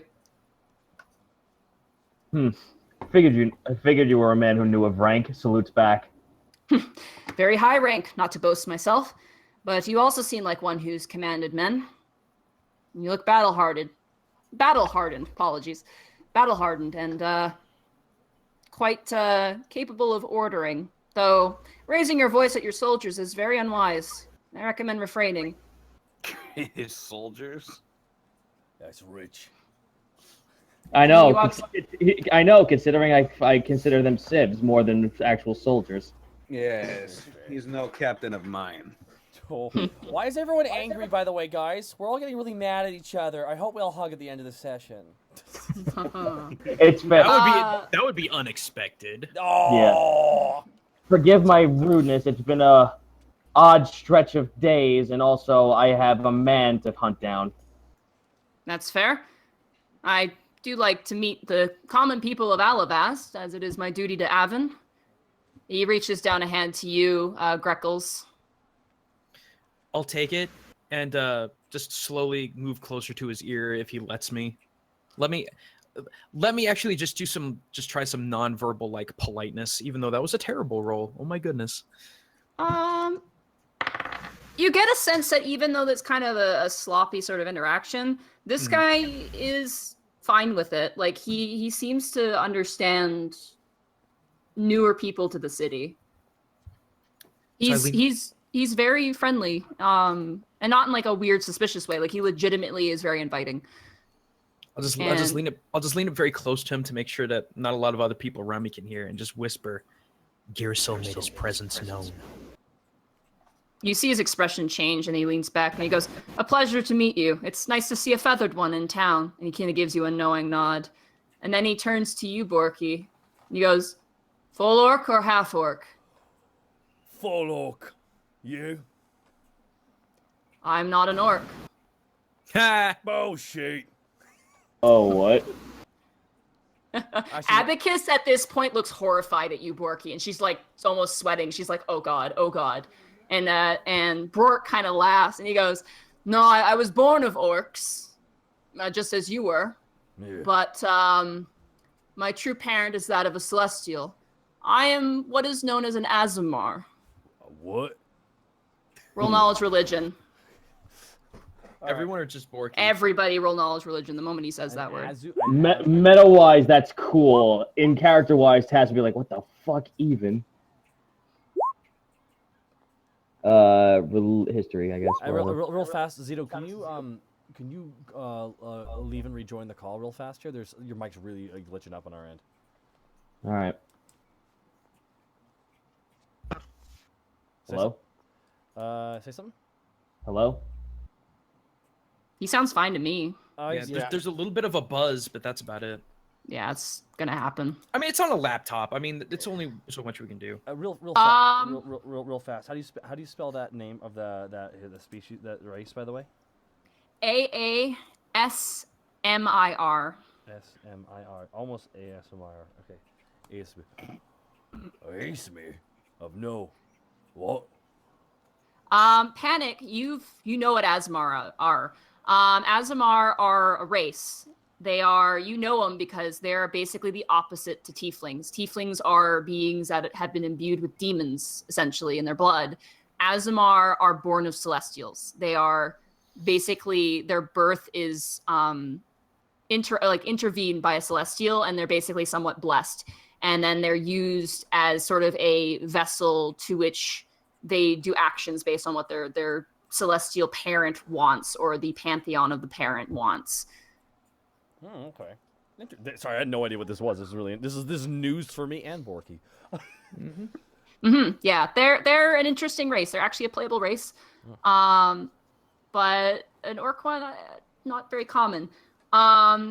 He's kind of like, Abacus is scared because it's sort of a thing where it's kind of like mistaking a person's race is kind of awkward, but Bork is finding it really, really funny. And he kind of grins and smiles and offers his hand to you. And the rest of you all kind of realize Greckles, and even you, Bork, you've heard of this sort of race, like celestial races, but you've never met one or actually seen one. Same with you, Greckles, and Task as well. I mean, you haven't been... They're more of a surface-based race, so you haven't really met them. But Panic, you know of these. They're very close to Tieflings in terms of being complete opposites. I'll say my bit here. Borky stares down at the hand of Bork and just goes, "Well, nice to meet you." Borky does the wrist handshake, like when you pull each other really tightly. Borky does that and pulls Bork tightly, really towards him. Not you can't pull him off his feet, but it's an obvious they were raised around orcs. He stumbles and actually kind of catches them off guard, and he kind of leans back. He goes, "I haven't done that since I was a boy." Yeah, you're lucky you were my family, otherwise I'd bash your head in. And that's a compliment. Well, they exiled me and beat me almost to death, so I'll take that with what it's worth. Oh, jeez, you too, huh? Yeah, what are you gonna do? know that feelings, sort of. Oh, shit, you yeah, too? It's like a lot of exiles in this room. Tieflings hold a special place in my heart. Not to be creepy at all with you, Panic. You're a handsome man. You should have led with that. We're similar in different ways, I guess, if that makes sense. We are the same, yet we are opposite. It's strange, though. It's the orc thing that seems to offset people. Not so much the Aasimar thing. The Aasimar is happily welcomed here. Actually, you traveled the world quite a bit, don't you? I have traveled a little bit, yes. And your party as well, I assume. Us as a group, we haven't traveled all that much. As for the individuals, I can't speak for them. Well, if you intend to, I assume you are. You're going to travel Alivast a bit more, help us kind of survey the area. Any sort of support in that regard is always appreciated. Panic looks to the others. Well, should we? Let's get done what we need to get done first. I agree. I agree with that sentiment. If you do set out again, and Bork kind of adjusts his shoulder plate of his armor and kind of stretches out. He's like a little bit off kilter with Borky's like fist bump, or no, the chest bump thing.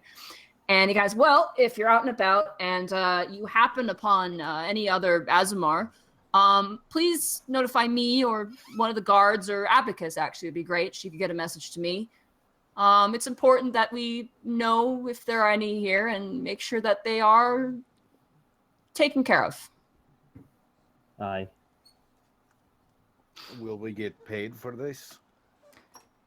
Well, there will be some sort of compensation. There's a hesitation to his voice there. Can I insight check him to see what he might have meant by that? Go right ahead. You get the sense of the hesitation. It's not that he's going to not pay you. Is the whole thing there's maybe an alternative motive. Something else is kind of there, but it's hard to tell what. We'll keep a lookout. I'd appreciate it. Thank you very much. All right, well, Abacus, happy birthday again. I'll see myself out, and I'm sorry for interrupting your meeting. And he has his helmet under his arm, and he takes it and he puts it on. He goes, pleasure meeting all of you. If you need any assistance, be sure to speak with my guard. They'd be happy to assist any new resident of Alivast. And he gives a final bow, and he goes, Avens will be with you. And he sets out the door. Anyone else notice you had like metal teeth? Was that just me? Yes. Oh, okay. I think that's a part of what he is. Just Task turns let's get this around. done, Borky. Yep, Task turns around, hands behind his back, stand straight, look at Abacus. Greckles follows. Abacus looks really out of her element right now, which is weird. She looks really miffed, but not at you, just miffed in general. So, how old are you? Oh. So... Her face, she looks like not at you, she looks to the distance, and you see her face warp into like a bunch of different emotions. It's like the look of someone who doesn't want to go back to jail. Like there's a hesitation of like, oh, it'd be perfect, but I could go back to jail. Someone who just got like the anger management chip. Yeah, they just got the anger management chip, and they're just like, it's tempting. It's tempting. She adjusts her glasses, and she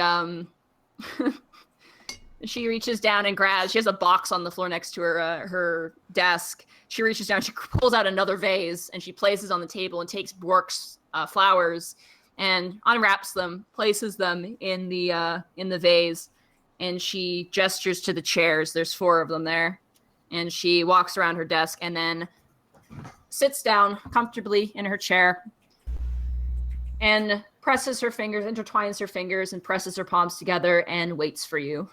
Greckles sits. Sits down. Borky turns the chair around and sits on it. Let's rap for a minute. Let's write for a money.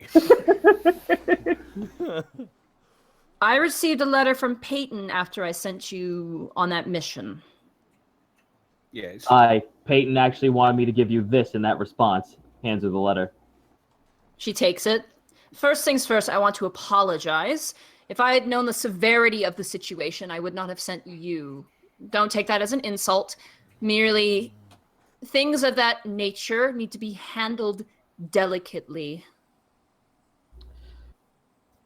Well, delicately may not have been our strong suit in the situation, but we got the job done. Yeah, I was really tall. The guy, it was really tall. We have a few things we'd like to... there's actually a few things we should discuss with you that we found out on this mission. I would appreciate that, yes. For the sake of brevity, let's say you relay everything to Abacus. Yep, everything. Okay. She looks to you. Her expression does not change for that entire story. She takes the envelope, breaks the wax seal, opens it, and flips it open. There's about 3 pages. And like lightning fast, just all the way through. She kind of raises a couple brows, nods, and kind of goes, all right. And then folds it, places it back into the envelope, opens a drawer, and puts it back and closes the drawer. And she points to a bowl, now full of pastries, obvious regifts. She goes, help yourself. Ooh. And she pulls out papers and books and her quill. And she pulls out what looks like basically one of your contracts, but different. And she places it in front of her. There's a bunch of arcane lettering on it, and she looks at it. It seems you took on multiple jobs on this mission. Very impressive. That we did. You helped a half-ogre. That's rather interesting. He's a nice enough guy. Just scares everyone. I get it. That was paid in advance. And then this. Ah, good. You returned the sword. That means your payment will be increased. And then assistance of the clergy of Avon. That's very good. We also helped a really adorable little gnome. She was beautiful. She was so beautiful. She was full of life and love. Best friend ever. Name was Lily. I'll make a note of that. If she's a druid in that area, the druidic circle can reward her. Yeah. And there was also a nomadic goat tiefling. Yeah. Nomadic goat. Oh my goodness. Again, Rivi, Aravine. She did assist us. She was a great asset to us in taking care of the egg. Yeah. Oh, for Pete's sake. I just filled out her replacement. I thought she died again. And now I'll just look at pocket. Snicker. I might give her time. She might. She's a great cartographer, but she has this issue of disappearing for long periods of time without notifying me.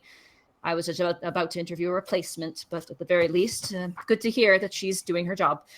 I hope to see her soon, and with a completed map of the Western region. Now, on to the question of your payment. You keep all that which you have taken from your quarries, being enemies you have slain and enemies you have apprehended. That being said, the nature of this thing you fought, anything in that area in particular, I'm afraid is going to be seized by the Alivastian Council, as it could be dangerous. In some cases, we would give you a part of the gold or part of a quarry's item. But given the nature and for safety's sake of the city, we cannot do this for you. We hope that you understand. So that means we'd have to give over the bag of holding? No. Basically, as like part of your deal, because you dealt with Ronfall, you technically are allowed some of that gold in his pile, but because it's cursed, they're not going to give it to you because they're probably going to get rid of it because it's dangerous. All right. I thought it disappeared. It was under rubble, but it's still there. Oh, okay. But they're still pretty much they're going to be sending in a cleanup crew to get the rest. I am assuming that we will be compensated in some other way then. Oh, yes, of course. Let's see. After all, we did exactly as the contract ordered, and also thwarted the plans of a demigod. Yeah. As I'm sure you are privy to. Yes. Oh, I overheard your little whisper there, and she looks up to you, Greckles. Halflings have keen ears, mine especially. Well, that's good to know. We'll look into it. I'll send a clergy out immediately. Paladins have already made their way, but I believe they're returning with a different quarry. I'm going to send a full crew out there, including druids, due to Briar's Glen. Looking at your payment here, and she pulls out a sack of money. She places it on the table. Oh, yeah, it looks good. It's beautiful right there. Easy there, Bork. Oh, that's beautiful. I've never seen such a beautiful sight. The total of gold amount paid for this contract is 1,200 gold pieces. Each? Yes, no. Total. Total. I thought it was 1,000 each. That would Your have been something. contract changes as you complete it. So, You guys So need that to read the means- fine print. I need a read. You watch as Abacus leans over in her chair and pulls out a small envelope. Actually, not small, sorry, it's huge. It's actually like the size of like a giant orange letter envelope. And it's bound with twine and there's a wax seal on it as well. You will receive payment and your tickets are now upgraded by my will. You now have access to the General Crafting District, the General Magic District, the General Food District, the General Entertainment District, and the General Druidic District. Additional payments have been taken out of your pay to cover requests, and she looks at you, Task. I have hired an investigator for you. I tried to bet the best I could within a certain amount of self-preservation. There are many still in the city who do not wish to serve the smaller kinds. You'll expect to meet a man called Wolfgang and his sister. They will assist you in finding your quarry, but you will have to give them the information. no problem. She hands you a slip of paper. Hmm. Then there was your cabbage that you wanted dealt with. Oh, I forgot about that. I have gotten Artemis, one of the high wizards of Alivast in the Middle Arcana District. I have gotten you a ticket to have the item examined. It gives you access to deliver the item and access to pick up the item when it is done being identified. And she hands you another slip of paper to whoever's willing to take it. I guess I have the cabbage, so I'll take that. This has been removed from your pay. Part of your pay. And she hands you the giant envelope. She hands it to you, Panic. Okay. Panic Go. opens it. No, but she smacks your hand. That is not for you. You handed it to me. I handed it to you to be delivered. Oh, so brash. Greckles chuckles. Give that back to me. She takes the letter back. She peels off the wax seal, places it, heats wax, and then reseals it and hands it back to you sternly. She does it really, really fast, too. That was impressive. This is my life, Mr. Grimtongue. Where do you want this delivered? Greckles is gonna grab that bag that's sitting on the table. You take the gold? Okay, you have Yeah. the gold? No. Okay, wait. All right, hold on. We're gonna talk about that. Well, You're fast. not getting all of that. Yeah. No, you don't. That bag is gone, my friend. Yeah, you guys are so busy, it just whoop, it disappears. Wait, all the money's gone? Yeah, I No, just he pockets it. the slide, dude. Nat 20 sleight of hand. I Damn. am not amused outside of character. Not even Abacus notices this. She's No, turning and it's- putting the wax seal back on. It's gonna be okay, guys. Don't worry. So where do you want us to deliver this? I want you to go to the lower crafting district. You will find a man there. His name is Adric Metalmane. Dope. He is currently holding on to an item for you. Interesting. What Very kind of well. item? It was an item that pardon me, Mr. Grimtongue. An item that Peyton specifically wanted made for you. Interesting. Thank you so much. No problem. You are dismissed. By the way, would any of you like a fruit basket? I have 5, and I don't need that many.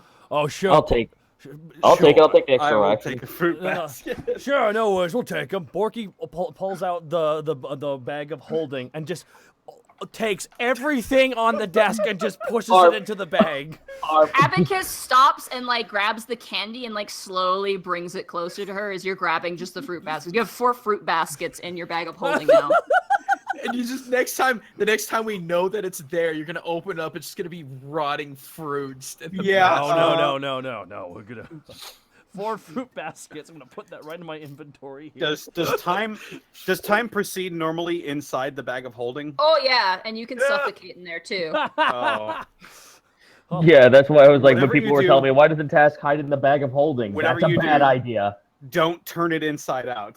No. Really bad. No. And don't put another bag of holding into it. Why not? We have infinity holding. You will, Makes you will sense. destroy the universe. That's You literally not. will create a hole in the plane. Anyway. Why would we sorry, make getting these? Abacus leans back on her chair and she kind of raises her brows like, our business is done. Very well, we shall leave. But one more thing before we go. Do. Happy birthday to you. Happy birthday to you. Happy birthday, dear Abacus. Happy birthday to you. So what I want you guys to know is that Tarisk was also howling to it. No, draconic hissing at her. Abacus is going to cast a spell. I'm gonna. Mass suggestion. Okay. Everybody make a wisdom saving throw. Can I use my anti-magic ring? No, because it's got magic missile in it. Oh Not shit! this spell. Where Remember, is that? Is that a specific save or is that Wisdom save. Oh my gosh, where is it? Where are our stupid saves at? wow. Guys, help me. I don't know where the saves are. It's underneath Yeah. your Proficiency. AC. It's next to like your first 3 status off to the right of it. It's a little box. Top left of your core character sheet. Yeah. That was right there. Top left.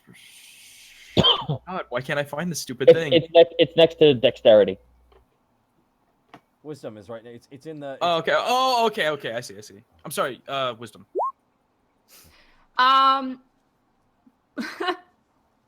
Excuse me. Borky, Task, and Greckles, you immediately all stand up and begin to make your way out silently out of Abacus's office as if by command. Panic, you feel an influence kind of creep over the back of your skull and you realize that Abacus has just literally like made all your friends leave and she glares at you. Panic stands up, goes to the door, turns around and says, "And many more." Yes! And closes the door. Yes, I was so happy you were going to say that. Yes. As you guys all make your way out of the door, you all are back in control of yourself. Oh, The spell's effect ends. It was really creepy. You felt like a puppet there for a little bit. She really needs to lighten up. I agree. Man, yes. I mean, can you get angry at it like that? I mean, look how many goddamn Greckles nipples she had on her damn table. Now we can end the scene there. I'm going to ask the druids if they could cross-pollinate a brand new flower and call it Greckle nipples. Oh my god. So you guys, where are you guys going? Gonna go You to the it was the blacksmith that we went to deliver this letter to, Lower right? crafting district. Lower crafting. Yeah. No, There's an address on the envelope, actually on the back, Real to fast. be delivered to. Well, Address Panic is gonna go there. Quick, Excuse me. real quick. I think there are 2 things we need to do. Are we okay with maybe like while we're in the same chat, we both go do 2 separate things real fast? I'm gonna say no. Do not split the party Did for I split this. the party? Ah, dang! I wanted to do like 2 shenanigans. All right, I guess because Okay. all right, because Borky kind of wants to do a couple things, but I'll go with the crew. Borky will go with the crew then. Okay. All right. Panic. You guys watch as Panic begins to make his way towards the lower crafting district. And for the first bit, you guys follow him. You make your way through the town. It's bustling, kind of quieting down. The sun's starting to set. And eventually, you all kind of follow Panic's lead as he kind of follows the address. There's kind of like a nicely drawn map by Abacus, kind of guiding you through the areas of the city. You see a lot of blacksmiths kind of putting out their forges. There's still the smell of soot and hot iron throughout the air. Oh, You see one guy finishing up a horse's horseshoe on its foot, and he kind of pats the horse, and then the owner leads the horse away. Eventually, Panic, your directions lead you in front of a very decrepit-looking building. It's gross. The tiles are kind of rotten. There's a sign, like, there's 2 chains on a sign, but one chain is broken off, so it's swinging by one chain, like, back and forth. And you see a small sign saying, The Prancing Pegasus. And on the front porch of that is you see a very stoutly-looking dwarf with this big red beard, like, tied in all these braids and knots, currently snoring on his elbow.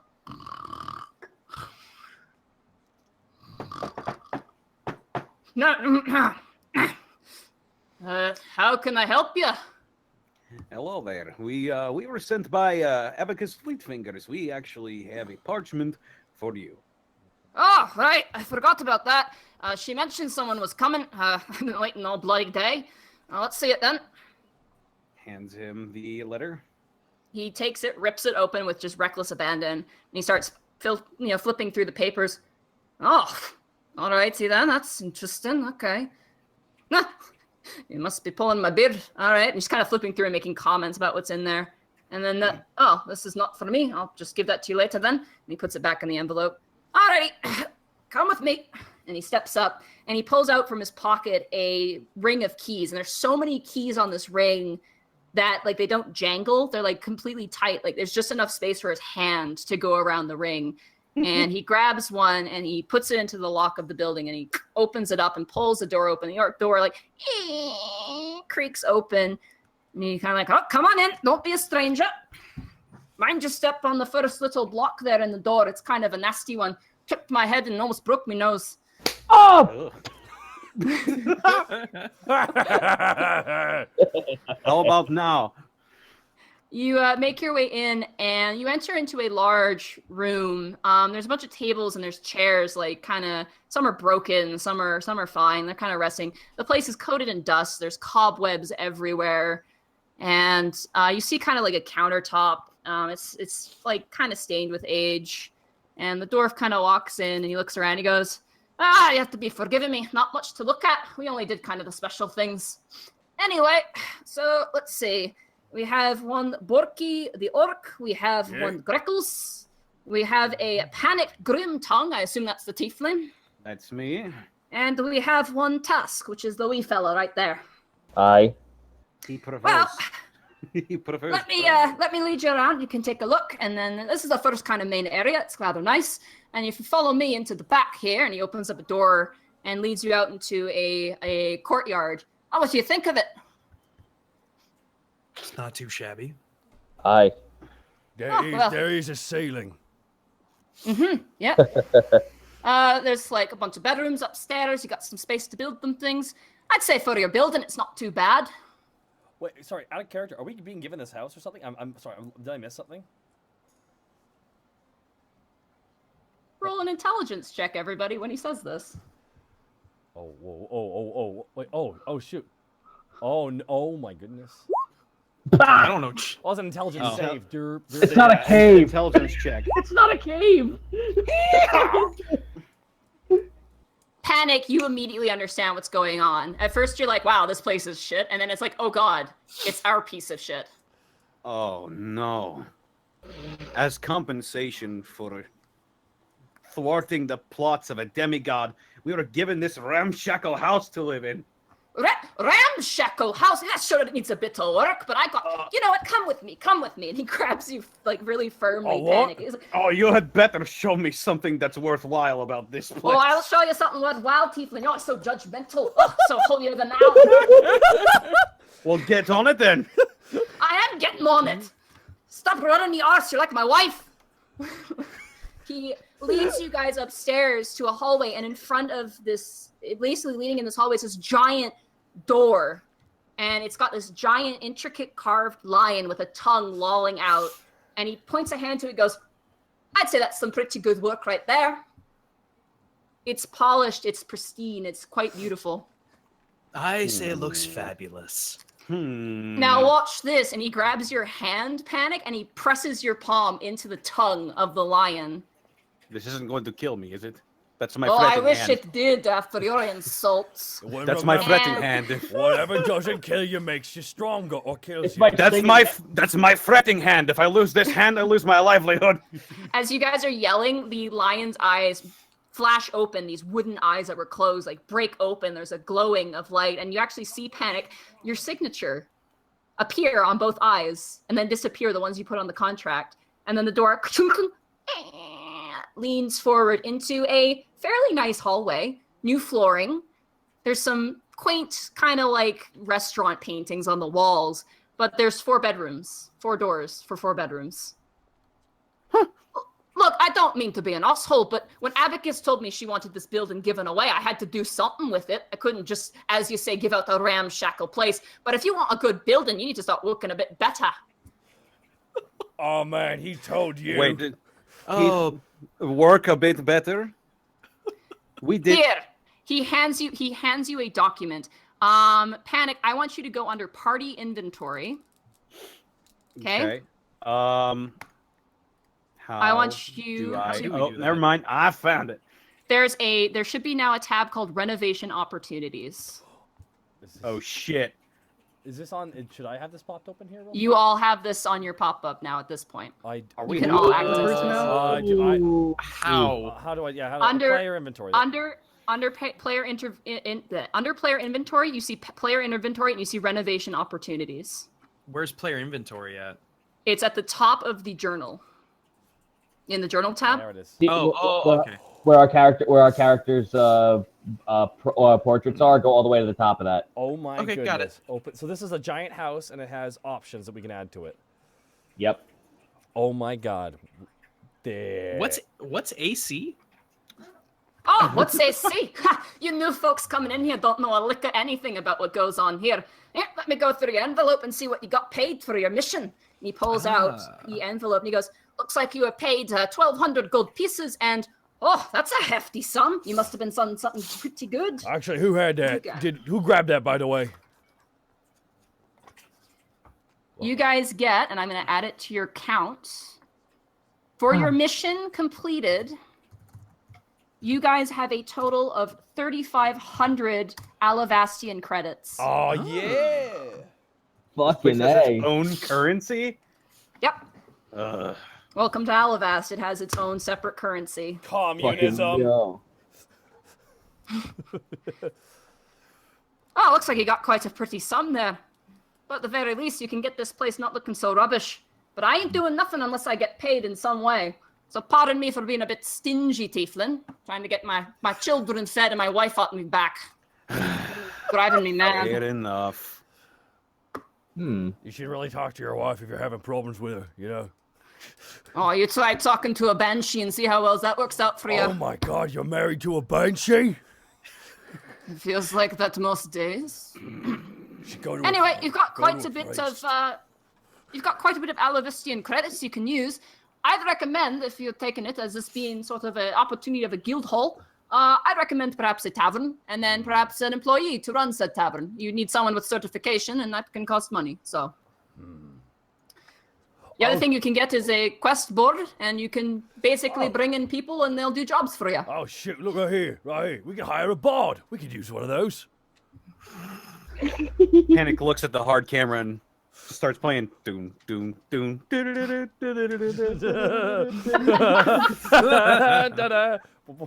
This out of character real fast. This is really cool, Nadine. That's just oh my goodness. I'm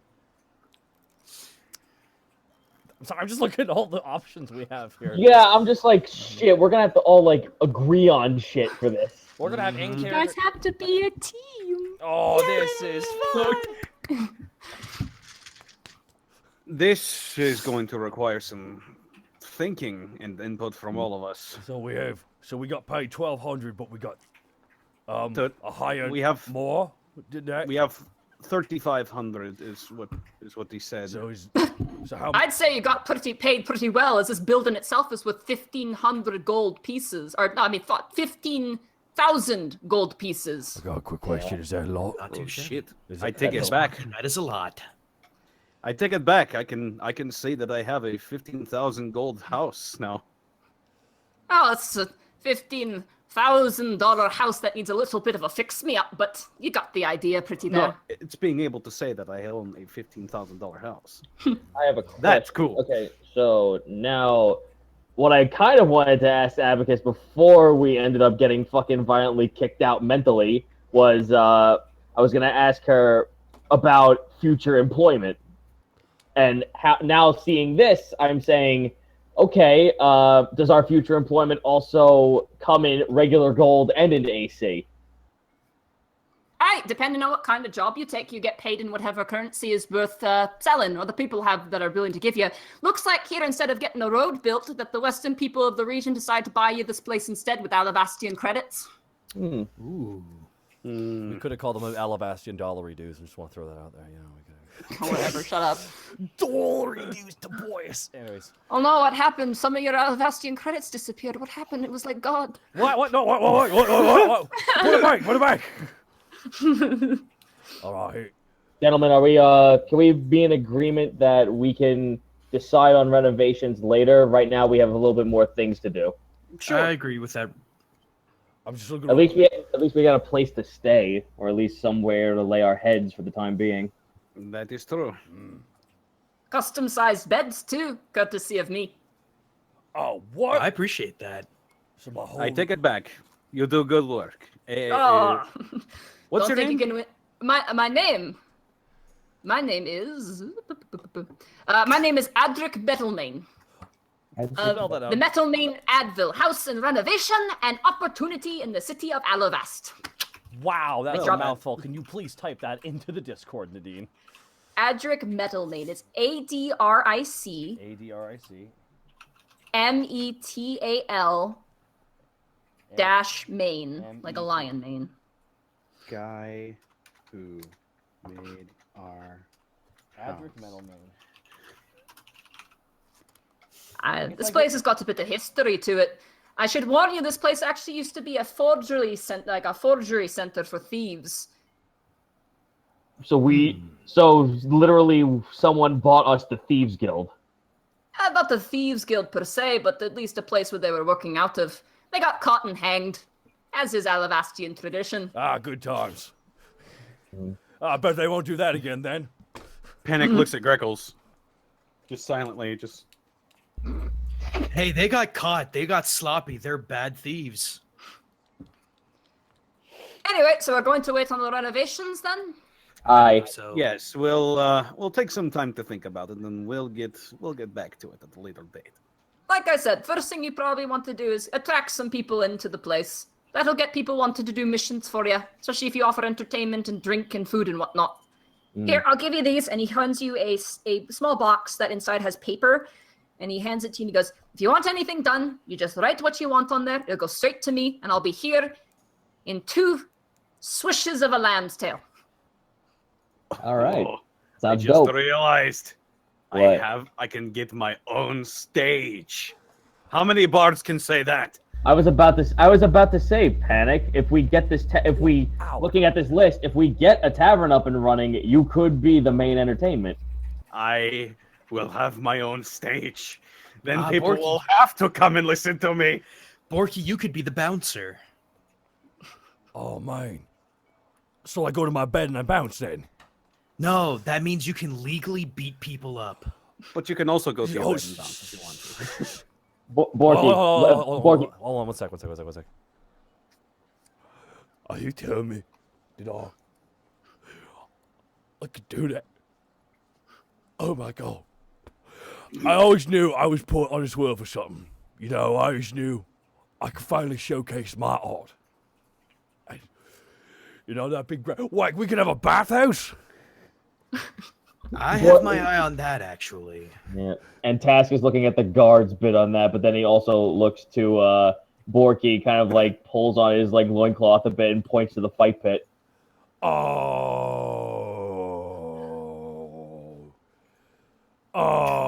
my god.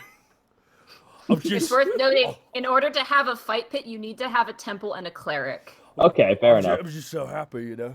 I'm just so happy. Again, let's cross this bridge when we get to it. Let's finish our work. Could I just say something real fast, guys? You know, when you came When I was sleeping in that barn, you guys swung by with that job. I thought, hey, if they die, I can eat them. And I just, I'm just so happy that none of you died. And I'm glad that we're here. And, we stuck together.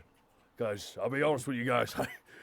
It was kind of an accident to come here, so I'm really, think it's pretty neat how things kind of worked out, So. If this place is going to be an establishment, it's going to need a name.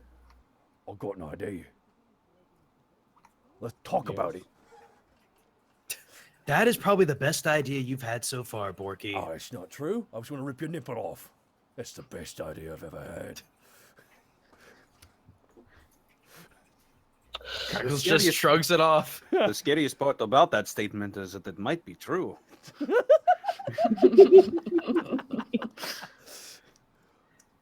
I'm sorry. I thought we had other more important things to worry about. We Looks do. at task. No, That we is do. true. What? Let's head to the druids. What about this item that was supposed to be crafted? I think this was the item. Was it out of character? Was this what? Yeah, Peyton yeah. was? She was lying to you. She wanted to surprise you. Oh, okay. Okay, so yeah, so currently the only thing we have left to go on now is just before we go into like any character specific bullshit, the only thing we have left now is to go over to the Druids Guild and tell them what's up. Okay. I'm gonna say for the sake of brevity, unless you guys want to do it in depth, or do you want to just kind of get that done and then move on? I'd say just get it done. Let's just get it done because I guess we'll have other things we want to do. You go in, you enter a very over the top, like you enter the Druids district and it's basically its own forest. It's like a city based forest. Oh, it's cool. And there are like animals. It's like an animal sanctuary essentially. Like There's like Zootopia. wild animals. Oh, that's cool. Yeah, you enter in, there's like trees growing everywhere. It's very like Stanley Park, like Central Park-esque kind of. There's rolling hills of grass untouched. The pavement is just simple place cobblestone, nothing really to interrupt the natural flow of this place. There's a few streams running through. You make your way into basically the sort of the main building of the Druidic district, the lower Druidic district. And as you enter, it's basically kind of like a school for druids. You see that in circles there are students being taught how to identify ill and diseased animals. There are people who are showing people how to use their druid craft, which you kind of wince a little bit, Greckles, as you see them make similar flowers to your nipples. And as you kind of go there, there is a person sort of there waiting for you, and you basically file a report. You talk to them. They ask you a few details, and they say they'll probably actually end up taking the information to the higher Druidic district and probably relay it there, as someone may know who Raoul is. But at that particular facility, that's kind of outside of their knowledge range. They're more or less just kind of a school and like a sanctuary. Okay. Well, as long as we do what we came here to do and make good. Yeah, they said they've got a decent amount of new recruits, young and some old even, that they'd be willing to send out to go meet Raoul at the very least. Also, is it bad that when you were describing this area, all I heard in the back of my head was, try everything. Oh my god. Try everything. Hey, Nadine, can I make 3 sleight of hand checks? 3 sleight of hand checks? Uh-huh. Can I ask for what? Yeah, it's in the chat. Oh, she didn't see that. Because this is what I mean, no one's paying I attention see, to I what I'm see. doing. Oh, Go that's ahead, cute. yeah. That's cute. Make 3 sleight of hand checks. Oh. Well, The first one's Borky. Everybody make perception checks. Oh, yeah. I'm so excited for this.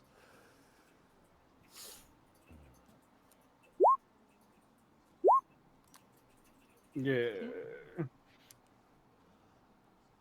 All right. Panic, you notice nothing as something has slipped into your pocket. Borky, you don't notice anything either. Dang. Task, you catch Greckles slipping gold into your pocket. Grab his talon. I beg your pardon. Just practicing my craft, old friend. Take the money. Put it in his pocket. Put it in his pouch. Do we all? All right. Do Try we, harder next time. I'll keep that in mind. And just Greckles just chuckles to himself. Do we all? So everybody gets 300 gold. Yeah, Yeah, buddy. It's 350, isn't it? 1,200 split. 1,200 is 300. Yeah. Okay. 12 Yeah, times 300. 3 is 4. Yeah, 12 times My 4 is bad. 3. Oh Yep. shit! I deleted my original gold count. Now I don't know how to tap. Oh no. Okay. Control Z, man. Control Z. What? All right. I got it. You guys God, are I can't typing map it. today. I'm writing mine in a notepad, so then if I really fuck it up, I deserve suffering. What are you, a hip? What are you, a hipster orc? No, my my sister God. suggested I should do that. I was listening to her advice. Yeah, I always I'm recommend gonna go having down to a coffee. Starbucks. I'm gonna go to Starbucks to work on my. Wait, can we make it a coffee shop and just like sell Bor- off-brand Bor- music? Borky does nothing but serve rainbow macchiatos. Oh my god. I nudge Task really quick. I just want to surprise him with something. Just let me roll with it. Fair enough. Hey, Oh, no, where did oh, all this oh, money come oh. from? Oh, you have no. Oh, Tash just looks at me and goes, "You confuse me for someone who's actually going to tell them." That's what I like about you. Hey, where'd all this money come from? Do you guys want to check your pockets? I Well, Panic Cat now Borky just has to follow suit. Borky reaches into his bag of holding, pulls out a fruit basket. Yeah, man, it's so delicious. It's got strawberries. It's got bananas. It's got these Screw other it, green just- things. Let's just keep going. The joke is lost. You guys keep walking.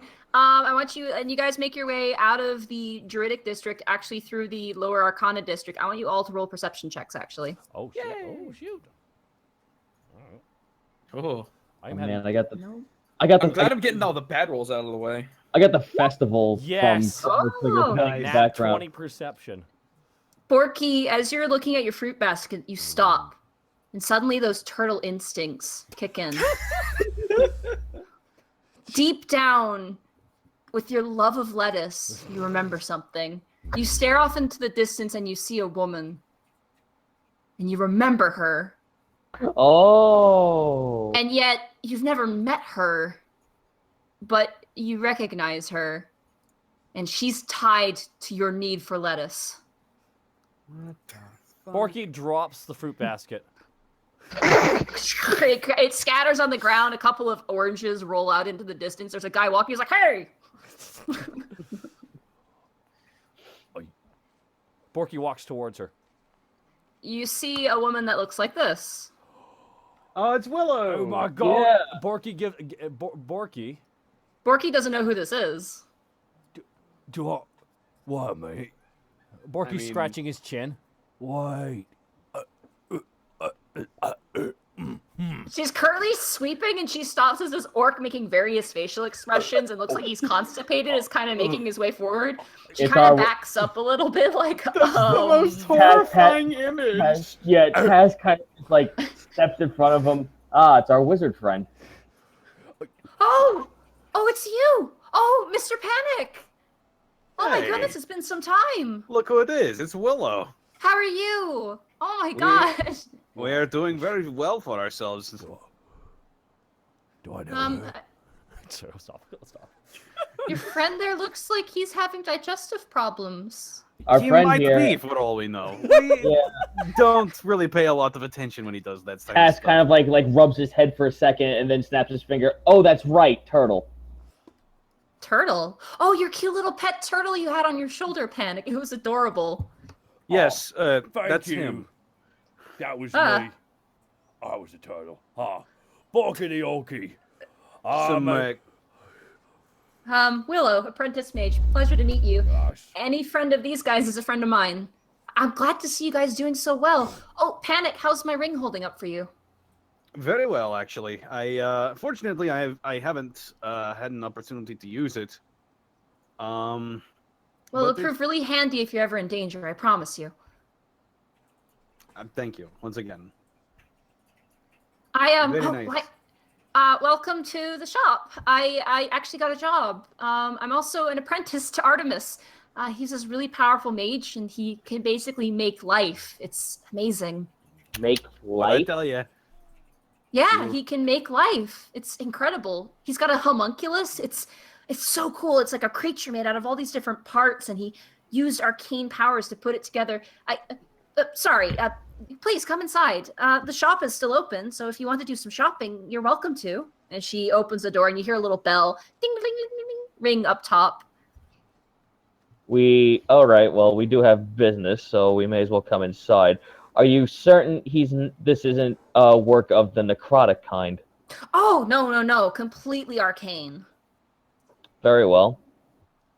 Gosh, the Hoketh clerics would just be all over him if he was using necromantic energies. No, he's using sort of like a mixture of clockwork and arcane powers. It's very fascinating. As she leads you into the shop, you see shelves upon shelves of different magical goods. You see back shelves covered in glass with potions of various rainbows of color. As you enter, right across from the door is a fish tank with a lid on top of it. And you see a large bass currently swimming around in the fish tank. I want you to roll a perception for anyone who's interested in the fish. Why not? I am interested in the fish. 21? That's a good-ass fish. That's some fine-ass fish. Well, everybody else is kind of speaking with Willow, and she's like smiling and making pleasantries. Tass, you narrow your eyes and you realize the fish is not swimming in water. It is just swimming in an empty tank currently. Oh, man. Magic. It is just floating in an empty tank. Hmm. My master of this store is actually out at the moment. She's picking up a delivery tonight before we open tomorrow. It's great. I have a place to stay and a place to live, and she's very kind to me. I guess if you need something, actually, Panic, that reminds me, I grabbed something for you I thought that you would like. And she kind of ducks behind the counter past like a curtain, and you hear like a rummaging of things and things clattering together, and you hear something drop. And then she comes back out, and she's holding a slip of paper in her hand. And she's like, her hair is kind of rustled to one side. She goes, I've been saving this for you since I met you. I thought you'd probably make use of this. I can't. And she hands you what looks like a little coupon for Dolly's Pastries. Couples get a cake for free. She goes, for you and your special someone you mentioned. Thank you very much.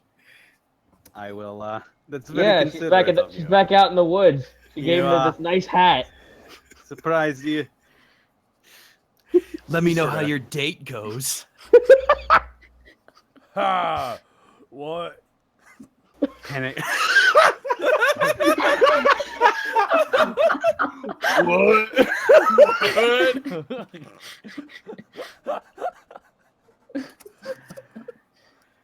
It's Actually, very considerate of you, but it didn't work out. I do Gosh. want to. I'm so sorry. Are you okay? And she like takes your hand, like kind of trying to comfort you.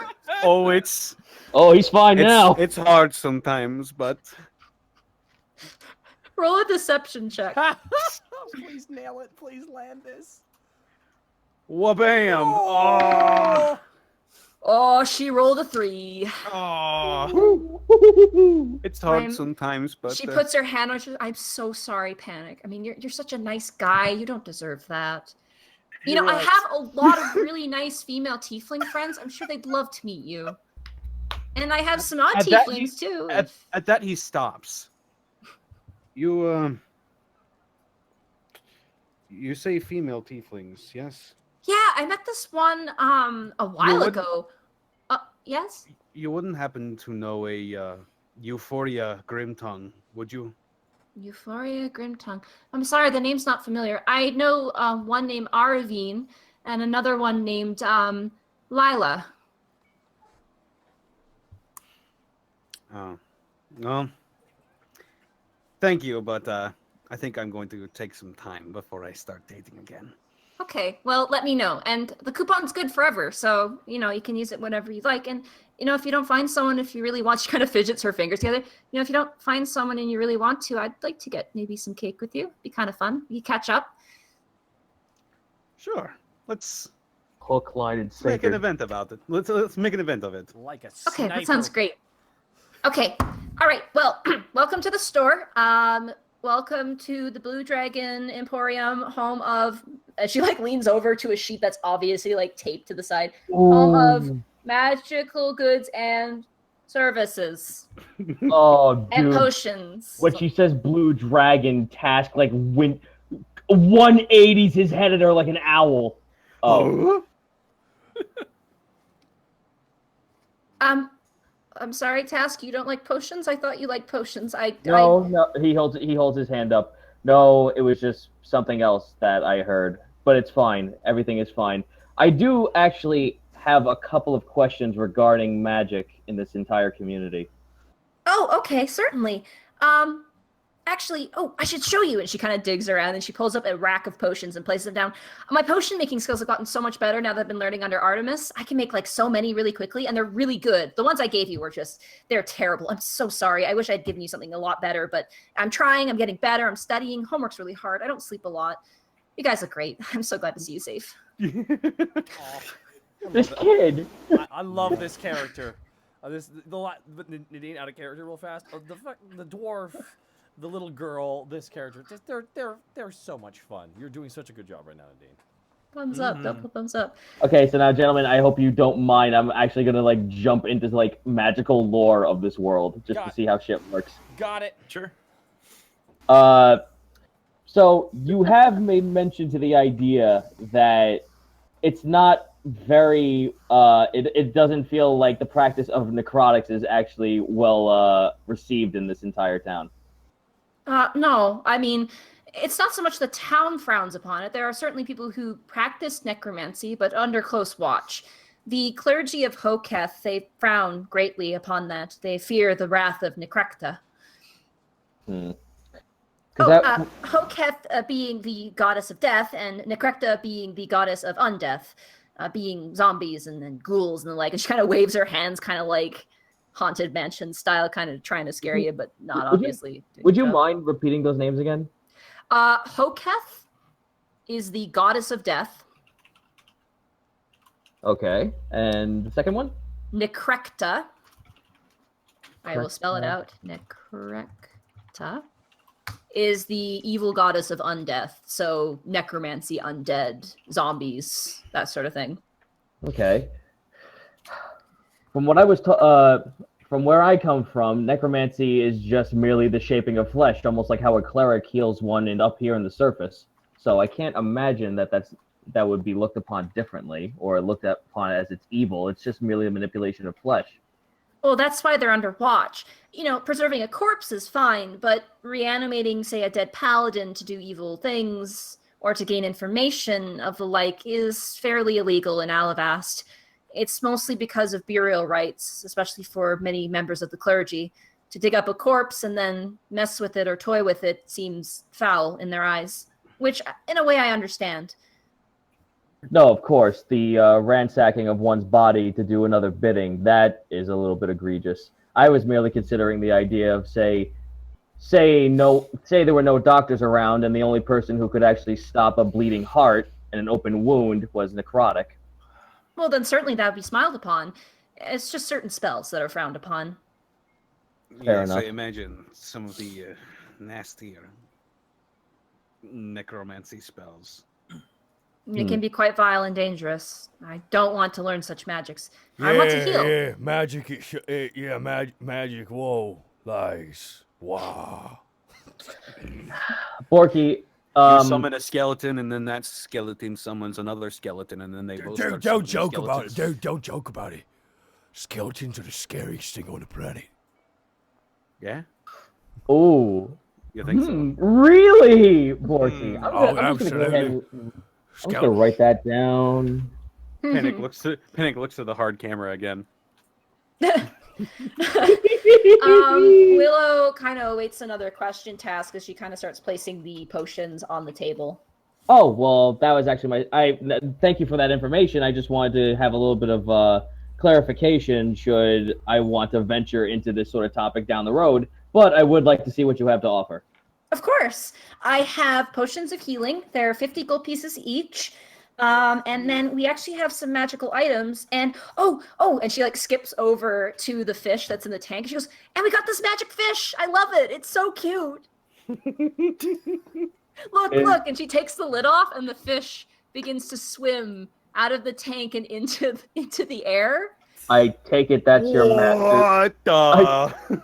I take it that's your master's doing.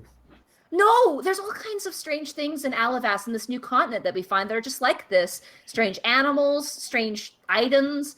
Kind of like your cabbage. I think you showed that to me, correct? I hold up the cabbage. There's all kinds of strange things like that. Magical items we've never seen before. Some of them are just absolutely ridiculous. Could be the nature of a trickster god of some kind, or some sort of arcane flux of, I don't know, some sort of source. But wait, so you're saying that there are more arcane anomalies like this fish and the lettuce or cabbage or whatever it is, and you can't explain that. No, it's a mystery, but it's why we're here. We're gonna find out. That is weird. Yeah, it really is. That sounds like contract work. Willow like stops and looks, and she looks up, and the fish is currently bouncing in the rafters, and you watch as a realization kind of washes over her face where she can't get it down.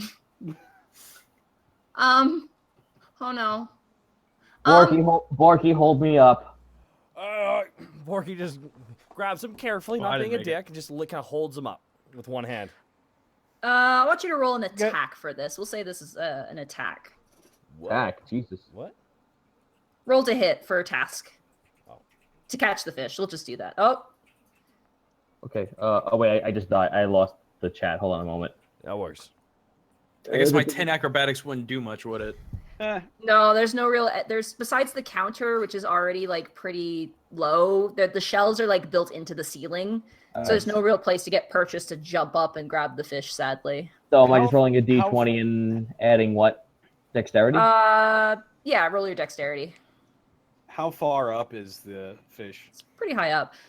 Task, you leap off of Borky. You grab the fish and you land on the ground. The fish is like flailing and your arm is being kind of whipped back and forth as the fish is like trying desperately to swim free of your hand. Willow comes over and kind of helps you and guides you over, and you both, with team effort, slam dunk the fish into the tank. There's a clanging noise as it hits the bottom, and then she throws the lid back on. The fish kind of begins to swim, a little stunned, kind of swimming upside down a little bit, but keeps going. Fish is like, oh fuck! Literally, it's actually like a bass. It's like a big, large, fat bass.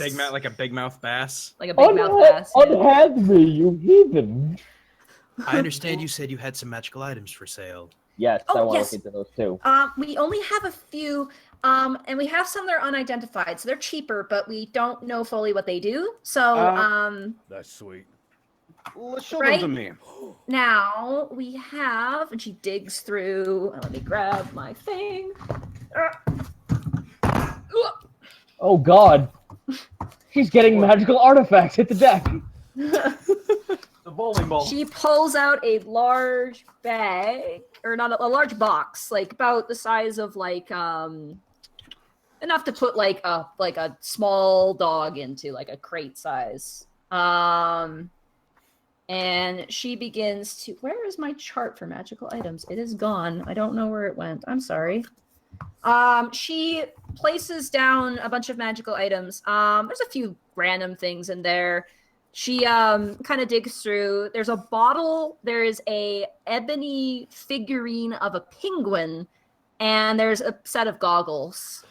Oh. I'll take a look at those goggles. Oh, son of a bitch. Everyone wants the goggles. Oh, I kind of want those goggles too. Everyone puts their hands on the goggles at once. How many? How many of these are unidentified? All of these items are unidentified. Currently, I don't have permission to sell the identified items. I need a certificate to do so. There's very heavy laws as to magical item distribution. All right. All three of you, we're going to need a vote on which ones you want me to identify. Oh, yeah, hold on. We should all talk about this here for What a second. was the first item again? The first item is a bottle, like a glass bottle with a cork on the end of it. The second one is an ebony statuette of a penguin, and the last one is goggles. So there's only three. How about? Look at what Greckles just did. Who That's wants with to roll that? disadvantage. Oh, okay. I'll roll. Oh yeah, frick. Yeah, she sees you. No, I'm not trying to steal. I'm just trying to take it out of the box so the others don't notice. I'm not trying to for pocket them. it. Yeah, I'm just trying to take it in my okay. hand. If you're taking her hand, Willow doesn't stop you. She kind of sees what you're doing, and she kind of like acknowledges it, but then she sees that you're just kind of looking at it, and she's like, oh, okay. Then she turns back up to the other three. All right, Kind so of proud gentlemen, of her I little have an idea. I have an idea. How about this? All in favor of the goggles, hold your hands up. Nice. Yep, hands up. Hands up. Panic, you win? I don't see what you guys are voting for. I can. No. We're voting to see who wants in because Task holds up his dice. Oh, yeah. See, if I get him, I'm going to use him to keep dust out my eyes. All right, so... Fine, then I'll... Okay, cool. Okay, so I'll give... Oh, you want it on this? You want it on this too? All right. You know what? Screw it. I'm just going to put them on. I don't care. They're in my hands. As you put them on, Greckles, the dark corners of the store, like past the hall, you can see. Hey guys, I figured out what it does. What does it do? I can see in the dark. You need this more than anyone else because you're the only one here who doesn't have dark vision. I would highly agree with that statement. Well, then, the goggles are Greckles. Goggles. How much for the goggles? The goggles are 5,000 gold pieces. Oh! Understandable. I'm sorry. The prices are set by my master. I can't really change them. Was he living? Right. A house made of gold? Magical items, Mr. Orc, are very hard to come by and also to sell. We're sorry. This is true. Okay. Well, I got this magic sword right here that can float in the water. Do you want... How much for this? Oh, You hold it, you can breathe on the water. How much is that worth then? She takes the sword from you and she places her hand on it and her eyes flash with arcane energy. And it's pretty hefty, so she kind of pulls it onto the table and she looks at it and kind of rubs her chin. She goes, "This is a pretty good weapon. This actually could be quite useful for the sailors in the port." She pulls out another kind of like a ledger and she kind of peruses through it and she goes, "I could give you 500 gold pieces for this item." You can have it. All right, and she takes it and she hands you a small pouch containing 500 gold pieces. Step up, boys. I'm rolling. Borky's done. I'm gonna get. All right. Well, I guess all that's left is the bottle and the penguin, the ebony statue, and what else? It was the bottle. What's the bottle about? The bottle and the ebony statue. All right. Yep. Oh, look at this! She grabs the bottle and she uncorks it, and water begins to just spill out of it. And then it just keeps going and going, and she stares at you, smiling. You might want to close that. Just Borky. Sweet. Sorry, go on. Sorry, Sweetie, you're going to have a mess if you don't cork that. Right. She corks it back up, and there's a decent puddle of water on the ground. So it's a bottle of never-ending water. Yep. That actually sounds stupid useful. Actually, it's not never ending. It kind of stops after a certain point. We do sell bottles of everlasting water. This seems to be kind of a lesser variant of such an item. Perhaps the failings of a practicing mage, we think. Alrighty, so then what about this penguin? The penguin? I don't know, and it kind of scares me. Stand back! I've got this. Okay, and she stands back, kind of amazed by your sudden presence. Okay, and I'm going to cast Identify on it. All right, you identify the ebony penguin. As an action, you can place down this statuette on the ground, and it will summon a penguin that you will then pick a target for the penguin, and the penguin will walk. The penguin will then, after receiving its target, will walk towards that target to the point where it's in contact and then will explode. Yes! Dealing damage to the target. Yes! That's mine. It's a fucking pretty. We want that right there. I Panic is just cupping it in both hands. Wait, what? Entranced by it, and he looks up. How much? That one, I hate it. 500 gold pieces. Take it! Wait. Looks at Borky. Why, real faced? Mm-hmm. Borky's stroking his chin. But as you look at the statuette, it's perfectly black except for the eyes, which are very eerily red. It's kind of, you can see why Willow's kind of frightened of it. May I hold it in my hand? I I don't worry, we're fine. She looks to the three of you, kind of like No, don't worry. waiting. Don't No. out of character. Don't worry. Don't seriously. Don't worry. It's a joke. It's nothing bad. I'm not gonna blow up the fucking building. Don't worry. Willow, we are highly trained professionals. But I do recommend that you do not try this at home. Oh, okay, I do trust you. You did save my life after all, so I mean, I shouldn't be rude. And she hands it to you, Borky. Holds it It's there. about the size of like it's about the size of like a pop can. She does hand it to you. All right. Borky stares right at Greckles. But I get to name it. And its name is Greckle Nipples. It's your wasted 500 gold. Feel free. Oh, I disagree. This will not be wasted. Are you kidding me? Fair enough. Borky puts the 500 gold back on the table. I'll take it. Alrighty, would you like a gift wrapped? Absolutely. Okay, and she takes and she wraps it. She sticks a bow on it, and she hands it to you. And as she does, you hear her mutter under her breath, "Good riddance." By the way, real fast, out of character, we had all that stuff given to us by we had all that magical equipment we got given actually by all. We we sold that. We did. Yeah.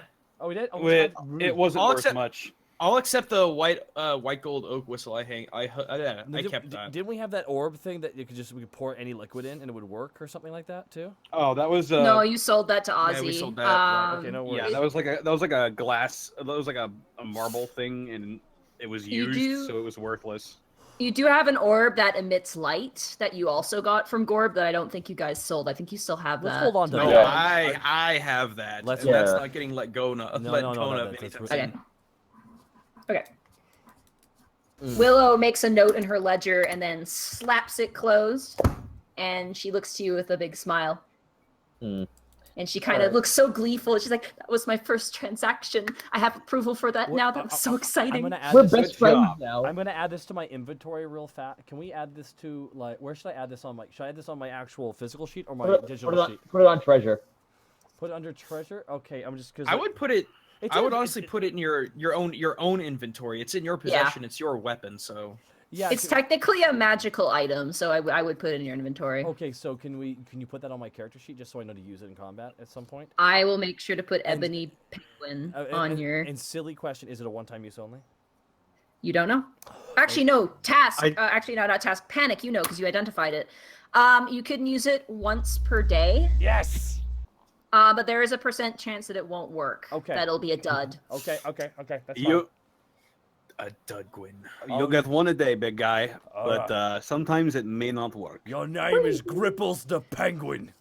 I will give you details on that item later. It is interesting. Gripples. Cripples. Gripples the Penguin. You said you have potions too. Yes, Correct? I have. Oh, freshly brewed, made by me. I'm so excited. I'm getting so much better. And she pulls them out and she places them. They actually have a move, but she kind of pushes them forward and she kind of pushes the box back. And she goes, we have the healing potions that I can sell are my own. So we have potions of healing, which is 2d4 plus 4. They're 50 gold each. I do have my wand. True. And also a couple of healing potions. Plus, we're not doing anything too. We can always come strenuous. back. Yes, true. Yes. Oh, well, do you they'll ha- always be here as long as I'm working. Do you have any offensive-based potions? Perhaps? Utility potions.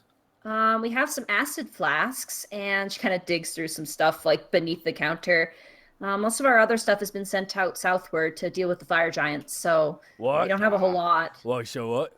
Was that? What? What? Fire giants Holy to the south. Whoa, what?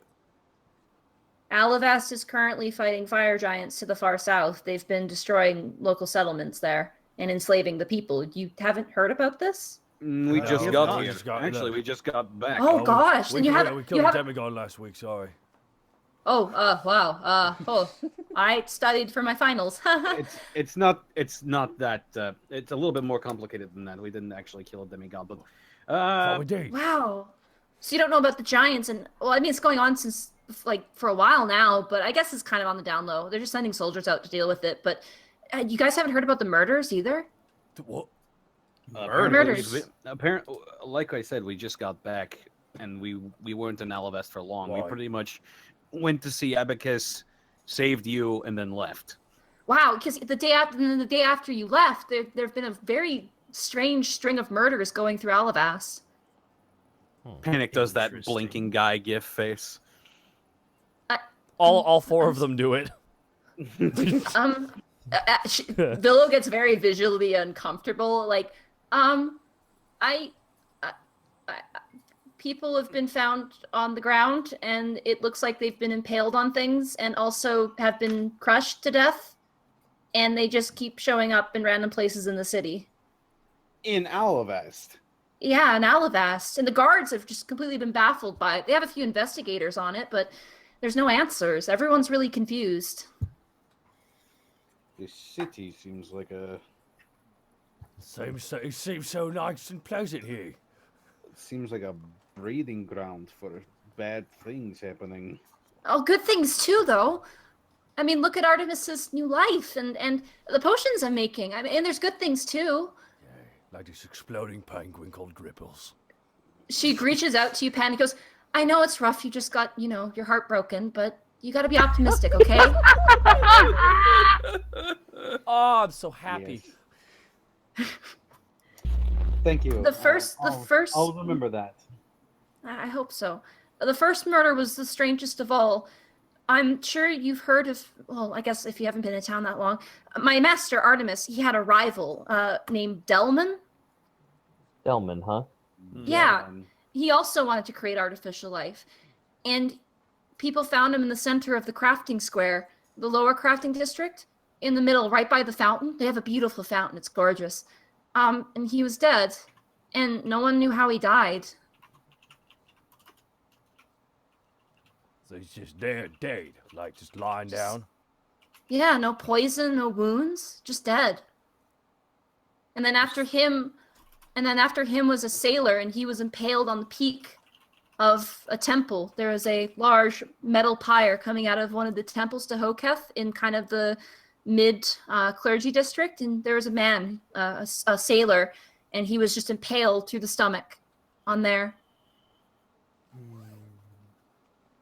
And there's no signs of struggles around the areas for where these murders happen. The bodies are just sort of appearing. Very strange. That's weird. Don't be too scared. You guys are really strong. I mean, you don't have anything to worry about. I think you'll be safe. Just, be safe. And, All right, fair enough. Do you, I'm sorry, just really quick. Were we given the, for the lettuce to be identified? What, you have it available to be identified by Artemis, by the mage in the mid-district. Right. But you still have it, and...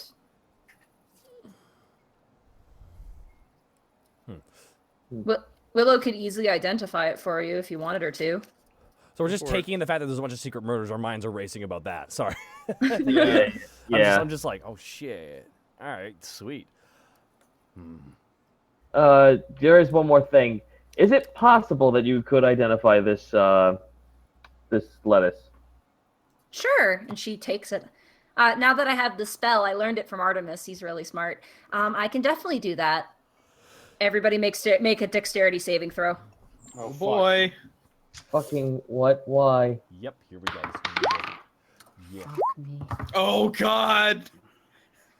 Oh wait, no, I did a dex, not a dex save. Oh god, what's wrong with me? Okay, that's Oh better. god. All right. Gaijin, you'll get hit by shrapnel, but she's going to take the most No. damage. That was I did the first roll was just dexterity. The second one was a save. Panic. Okay, so then everybody but Borky misses. Oh fuck. What? Wait, everyone but Borky misses?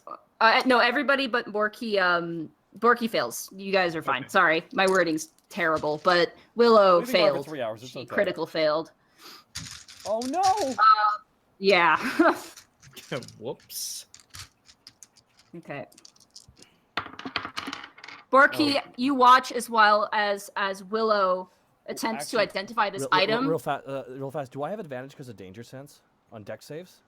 It's not a trap. Okay, thank you. This is not something you expected. Sorry, it's not a trap. It's not anything like that. I apologize. Yeah. You take 5 points of force damage. Holy shit. And Willow. Do I get blown out the fucking window? Does Borky get? The windows do break. 1 second, I gotta figure out. Yeah, no, she's fucking down. You guys watch as Willow is tossed back. She's thrown back, crashes into the back wall, and slides down onto the ground, slumps over, and the cabbage floats, and you see an arcane presence to it, and it just and rolls to the ground. The glass of all the potions and the front door and even the fish tank shatter in an instant. Oh shit. Okay, well, fuck everything else. Get her a fucking lesser healing potion in her mouth ASAP. Or get the wand on her. Panic is going to rush over to Willow, and he's going to whip out his wand of Cure Light Wounds. Okay. Cha-cha-cha. Borky, get the fish. Yeah, fight music. Oh, it's so gross. It's so gross. Borky grabs it, like holding it aside. Ow! Ow! Fish starts smacking the wound. Why do we have fight music? Yes. Are we fighting the cabbage? Well, you're fighting death right now. Willow's kind of not moving at the moment. So I use my wand of Cure Light Wounds. Okay, it rolled 2d4 plus 4. It does the same as a healing potion for that item. Fucking cabbage, man. Good roll. As you cast the wand, you see a divine magic kind of envelop Willow, and then you can see there's some blood coming down her forehead, and then her eyes slowly blink open, and she looks up at you and she goes, "Oh my god, I'm in hell. There are demons." Close. Thanks, and you're welcome. Oh, panic! Oh, never mind, angels. I'm dead. Whoop, that's not what I wanted. You're Pinch her on the fine. cheek. No, you're quite alive. You're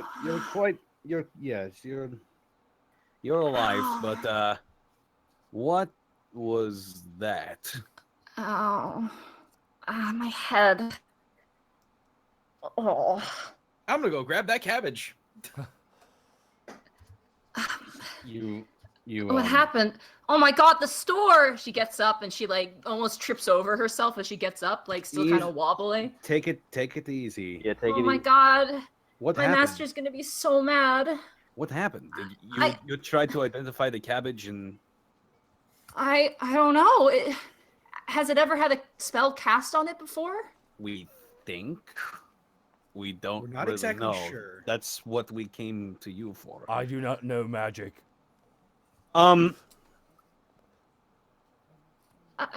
Panic's gonna go over to the cabbage.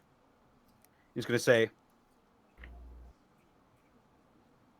I probably shouldn't do this in the middle of the store in that case. Let's go outside. I got it in my hand, so I'll take it out. All right. Okay. Panic will actually stay in the store and do his best to help pick up the pieces. You mean Task? Task, right. Sorry. Everyone is panic. Everyone's panic. Everyone Right is now. panic. Everyone's in panic.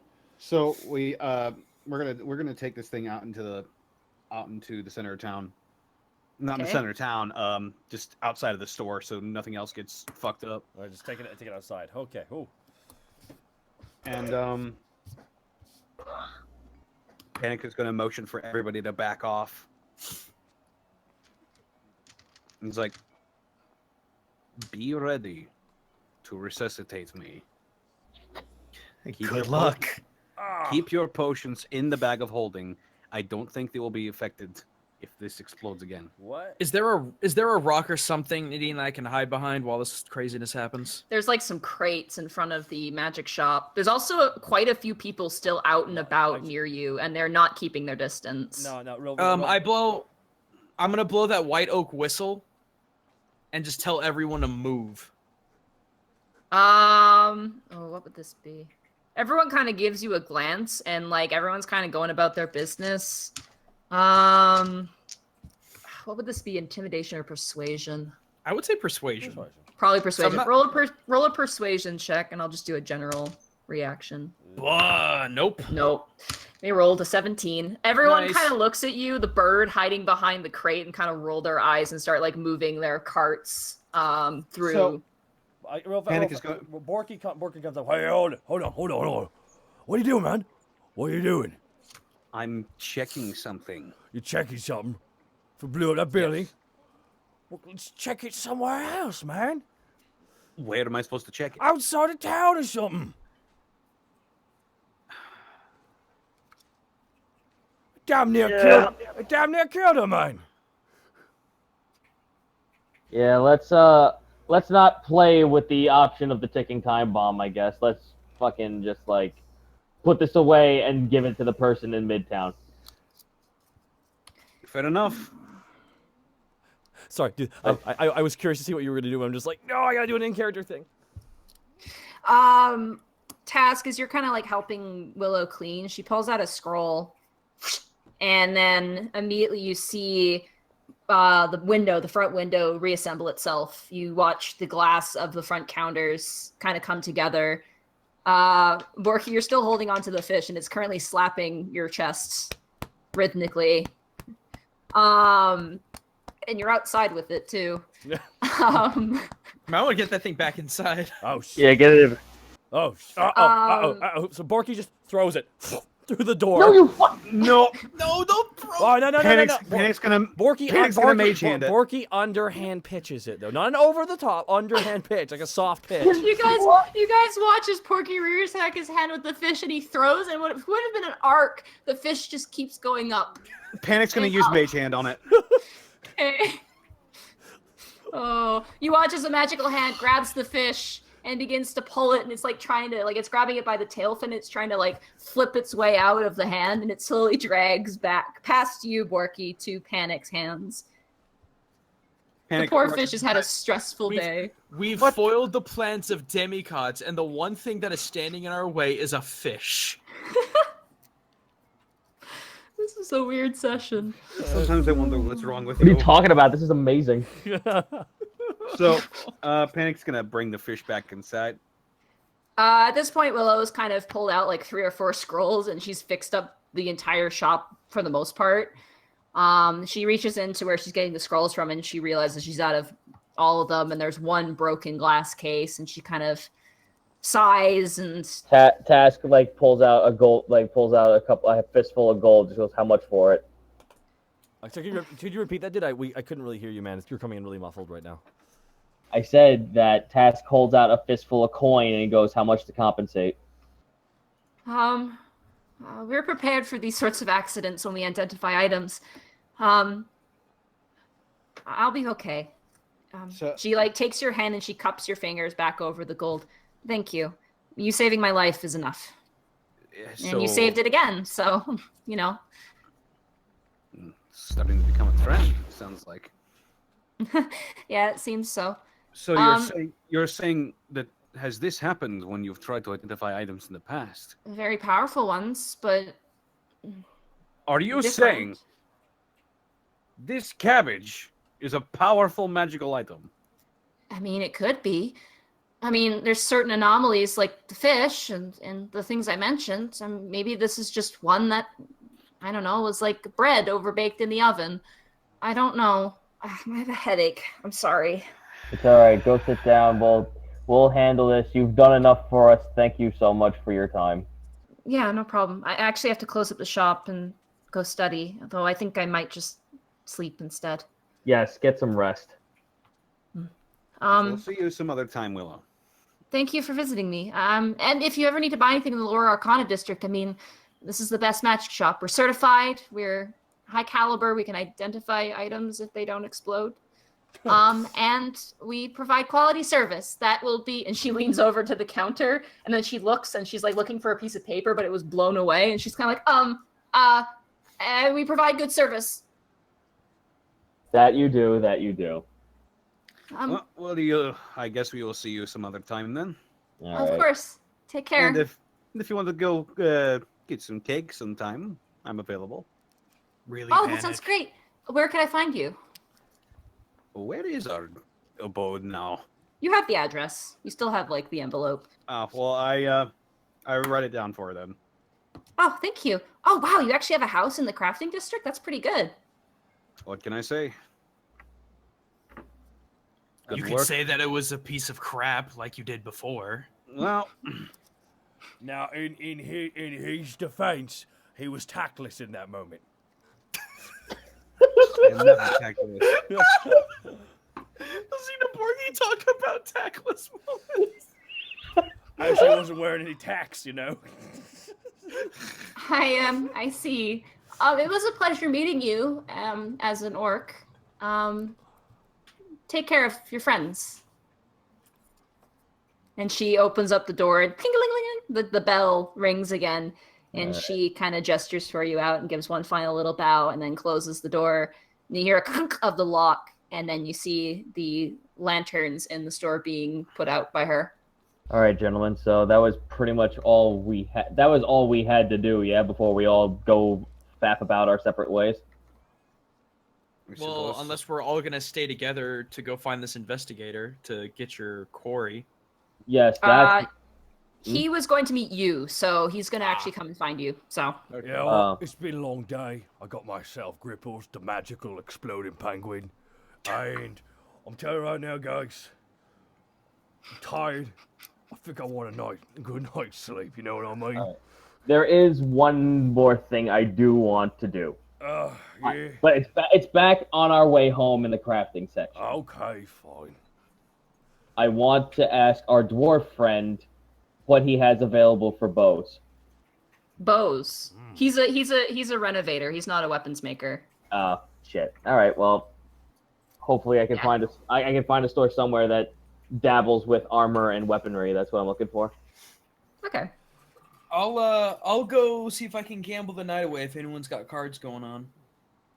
All right, you managed to find a few people playing cards at a tavern. You notice as you enter, it's basically all dwarves in the crafting district. Like, you enter and you are a minority, my friend. I want you to roll your, I think it's a tool, isn't it? Yeah, it's tool cards.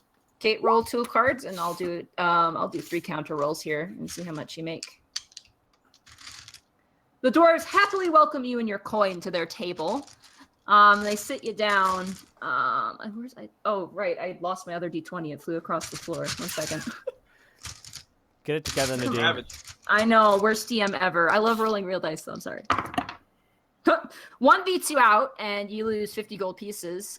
You beat out the other 2 and make 75 gold pieces back. So you gain 25 gold pieces to your total money count. You're called a cheater by a few dwarves, a little bit xenophobic. But they welcome you.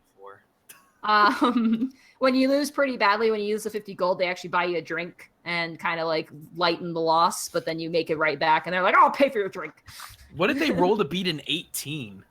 One of them got a 20. Oh, geez. The other one was a 14, and the other one was a 6. So nice. Yeah, not bad, but one of those dwarves, he knew his cards pretty well.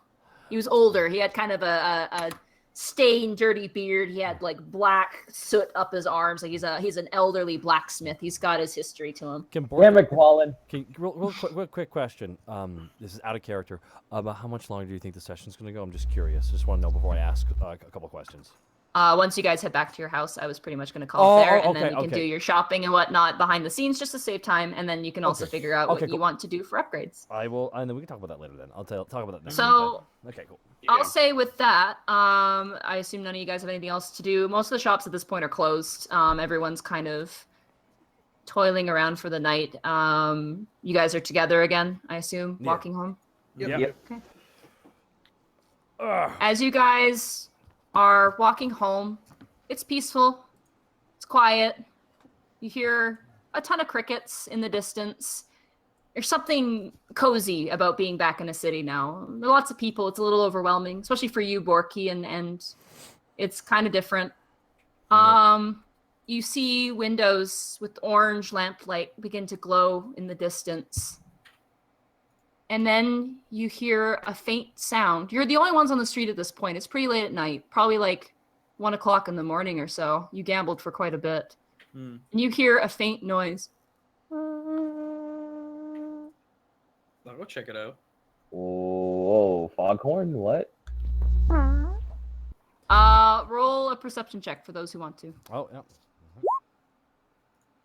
Very well.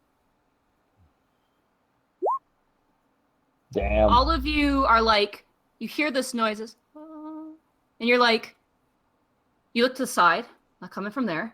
You look to the right, not coming from there either. Ahead of you, no. You turn around behind you, no one's behind you. Then all of a sudden, a corpse crashes down next to you as a body is spread apart into pieces. As a person falls down, narrowly missing you. And the voice, which was shrieking out in terror as they were falling, is killed instantly, smashing to smithereens. And that's where we'll end the session tonight. Whoa! Whoa! Run. No, one last thing. I've never even seen these assholes before. Run. Yeah, I would run immediately. Holy shit, he exploded. Awesome! Rippy, what did you do? Boy, it looks like we're gonna go talk to the sky giants. I guess he took the expressway down. All right. Dear Lord. Okay, can I talk real fast? That was amazing. That was an amazing session. I wanna talk a couple of things what I loved about that. Nadine, your accent game and your character game. You're such a good voice actor, Nadine. I think I scared Mom and Dad because I was doing the dwarven accent in the shower. It's like, what can I get for you? And I'm just like, Mom and Dad are like, so what are you doing? And I'm like, practicing. So what can I get for you? Yeah. Mon. Yeah. Mon. I dropped it a little bit, so I had moments where it was... Nadine, honey, do you have a Scotsman in the shower? No. It's one of the. This was cool. We had this was funny. It wasn't a single combat, and I loved. I'm sorry, there was no combat. No. That was. I didn't even care. It was like this was just a great session. It was great fun, great interactions. I feel like we're all getting really used to playing our characters and kind of slotted into our roles and conversations. Mm-hmm. No, and like. I was so excited for the return of some NPCs in this and some new ones and things like that. So. That's really. Star can attest to that I was like last night I was like a kid before Christmas, like, I can't wait. I heard you I heard you say something about Wolfgang and that he was investigator, and I was like, has Monty been looking through my OCs? Oh, what? Oh, right, your character's name Wolfgang. Because I have a OC named Wolfgang who is a paranormal investigator. Oh, really? Oh, nice. Yep, wow. he's in one of my other D&D campaigns. I am posting one of my favorite pieces of art real fast here. Well, here, let me get you the actual tweet then. So there's that one. A lot of these are stars, correct? No, these are done by hang on, let me go back and get the name. The first one is done by Smoogin, who has been doing a whole lot of Greckles fan art during these sessions. The second one. Smoojin's actually been drawing a comic of the fight with Ron Paul. Yep. Yeah. It was really good. Can we actually get a link? Can we? Because I think you wanted to make a compilation of those, correct? Like I'm sorry, I have to post this real quick. I'm currently looking at the official Twitter. We're trying to find a system to set these things up. This was sent to the official Twitter, by the way, guys. It made me laugh really hard. The Unexpectables Twitter. The Unexpectables. I'm already logged into it, so I don't know if we'll be allowed. I'm just going to the account. Just retweet what you can. I'll just go through there. Let's go through. I'll be retweeting tonight when I'm awake. So yeah, out of all the fan art that I was able to find tonight, that first one that I posted by Schmoogen was the only one that didn't have. Actually, you know what? Let me just tag the Unexpectables in real quick. All the nipple flowers. Well, it's there. It's the only one that didn't get tagged with Unexpectables. My favorite is freaking Brackies don't talk to me or my child again. Or my not child. My not child. I'm sorry, my favorite one of Brackies is what Colette would draw afterwards of the heroes, and I just love that Greckles has these tiny fucking like stout arms. Like he has no business. He doesn't have an arm. It's like hands attached to his shoulder. Schmoogan, I got an amazing piece of a Romfall art here from Ethan Lamb at Toon Sepai. It's pretty incredible, actually. All right, go for it. I got it right up here on the stream right now. Can you post it like in the Oh, Discord? jeez. That is really it's really nice. Let me see. It's of who? Romfall. It's Ronfall. It's of Ronfall? Oh god, get me in here. It's amazing. Yeah, it's really beautiful looking. Let's see. Oh, I'm gonna have to probably sit through an ad because I'm not allowed dreams. Oh yeah, that! Oh, it's so good! That's pretty It's pretty impressive. There's a lot of art being thrown out here. If you guys could tweet it with the hashtag the Unexpectables, that would be really handy because tracking or at the Twitter. At the Twitter is probably easier if you can fit in at the Unexpectables official Twitter, because then I can just go through the mentions and I can find it and reblog as much. Did you guys see the picture of that Fernando did of the birthday song? Yeah, I am. Yes. That was actually the next one I was gonna post. It's one of my favorite photos. Real fast, I'm gonna copy a link. I'm gonna just quickly show you this one real fast. See, some of Bracky's art is just pretty. And when you get a chance, can you get Sir Malric's image of Task and Tarisk? Oh, that one was sick. Absolutely. So sweet. We have another one here from Bracky, which When you least expect it, I will take your nipple.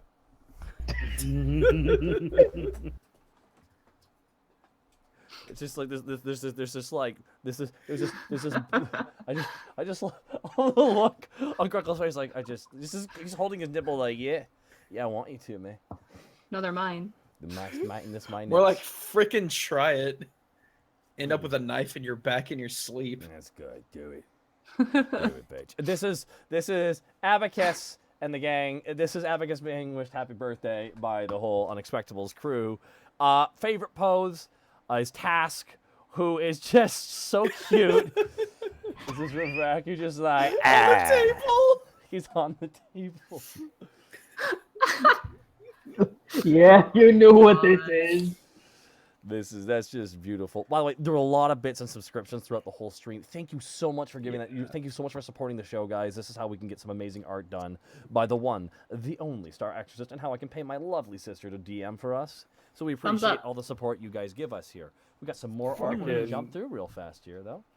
I love the happy birthday picture with just Abacus looking like she's going to tear her heads off. That's literally what she looks like. Like that was how I'm gonna say this, Bracky. That pose of Abacus looks so much like a Bill Watterson pose from that looks like a Calvin pose from Calvin and Hobbes.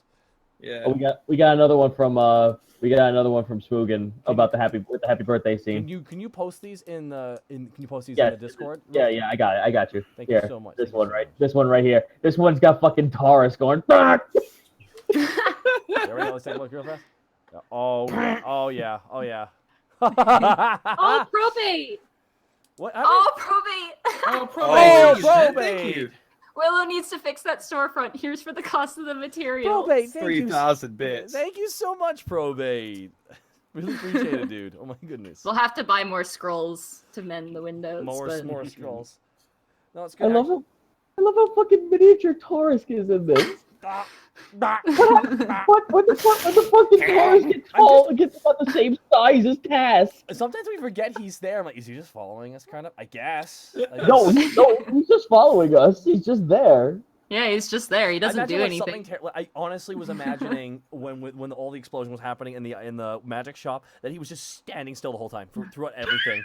Just staring at you know that shot of what I think of it now? I think of it like that dog looking at the cupcake. That's what I think of Taurus. I think of the dog looking at the cupcake always with this blank as fuck stare, and in a constant state of epiphany. A state of just like I am here and I am human. Let's see if there's. Did you guys post some other art? Oh yeah, this. I'm gonna post this amazing art by at Sir Malervik. Which is the one you like. So I'm gonna post this. Yeah. This is gonna get. He pops into my stream a lot. Yeah, mine too. He's been drunk. This is pretty damned impressive. I don't even know what to say. I mean, Zito, please speak to this. We have a Greckles one too. We were gonna show it in the art stream. Oh, please, Oh, please dear. link that in. Please link that while we Zito. Please talk about this because this is really important to you. Oh God, I don't know where it is. It's buried. This is just fucking amazing. This is an amazing digital painting. It is just absolutely astounding. Like I for the longest time, I've always been sitting here going, whenever I get the chance to, and like for the longest time, I didn't have a chance to because I still don't have my Cintiq or my computer shit with me. I was like, I gotta draw Tarisk one of these days. But now it's just like, okay, you know what? I'm okay with this being the frame of reference for Tarisk. I'm so sorry. I don't actually have the other piece by Malverick. no worries. It's on my external hard drive, and I don't have it We with will me at the we will be moment, doing a so. fan art special at one point. Maybe not on a Wednesday, but maybe on another day as an additional stream at some point. There's also all the logos too. Yeah, if we could grab a couple. GIFs. Yeah, there's been some pretty amazing art here. I wish we had time for all of it. Oh wait, I've got the servant Malverick of Greckles. Do you want me to just put that in chat? Yeah. Oh, yes, please. Absolutely, please do that. Okay, I didn't know if we shared that one or not, but no, it's like I don't. it's all of my. It's literally all of my wallpaper now. Oh, dude, it's fucking it's League of Legends Greckles. Oh wow, that's It's in there. Oh, I think I did link this at one point, but it's pretty great. And there is "Don't talk to me or my not child ever again." Yeah. Then there's that tavern one I posted just up there. Oh, and here we go. This is pretty damn slick. Like this is pretty damn dope. Yeah, that image of fucking Task and Tarisk is now my desktop picture. Like this is pretty impressive. Like Sir Malervik, you are a very talented individual, sir. Like goodness gracious. And see, that's the thing.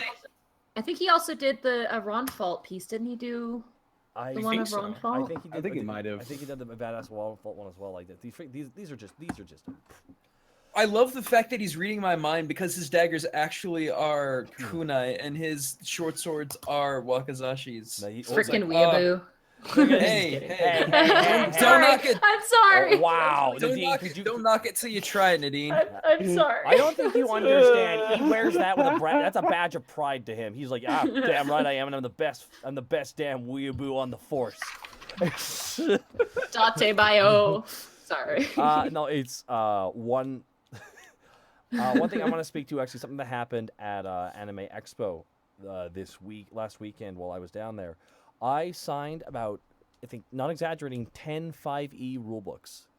A lot of people who watched the stream came up to me and said how much they loved the stream. A lot of them flat out said to you, Nadine, that you're one of the best DMs we ever heard, including 3 Marines who are on leave. And all these guys were just like, yeah, no, seriously, the D&D streams are great. Your sister's an amazing DM.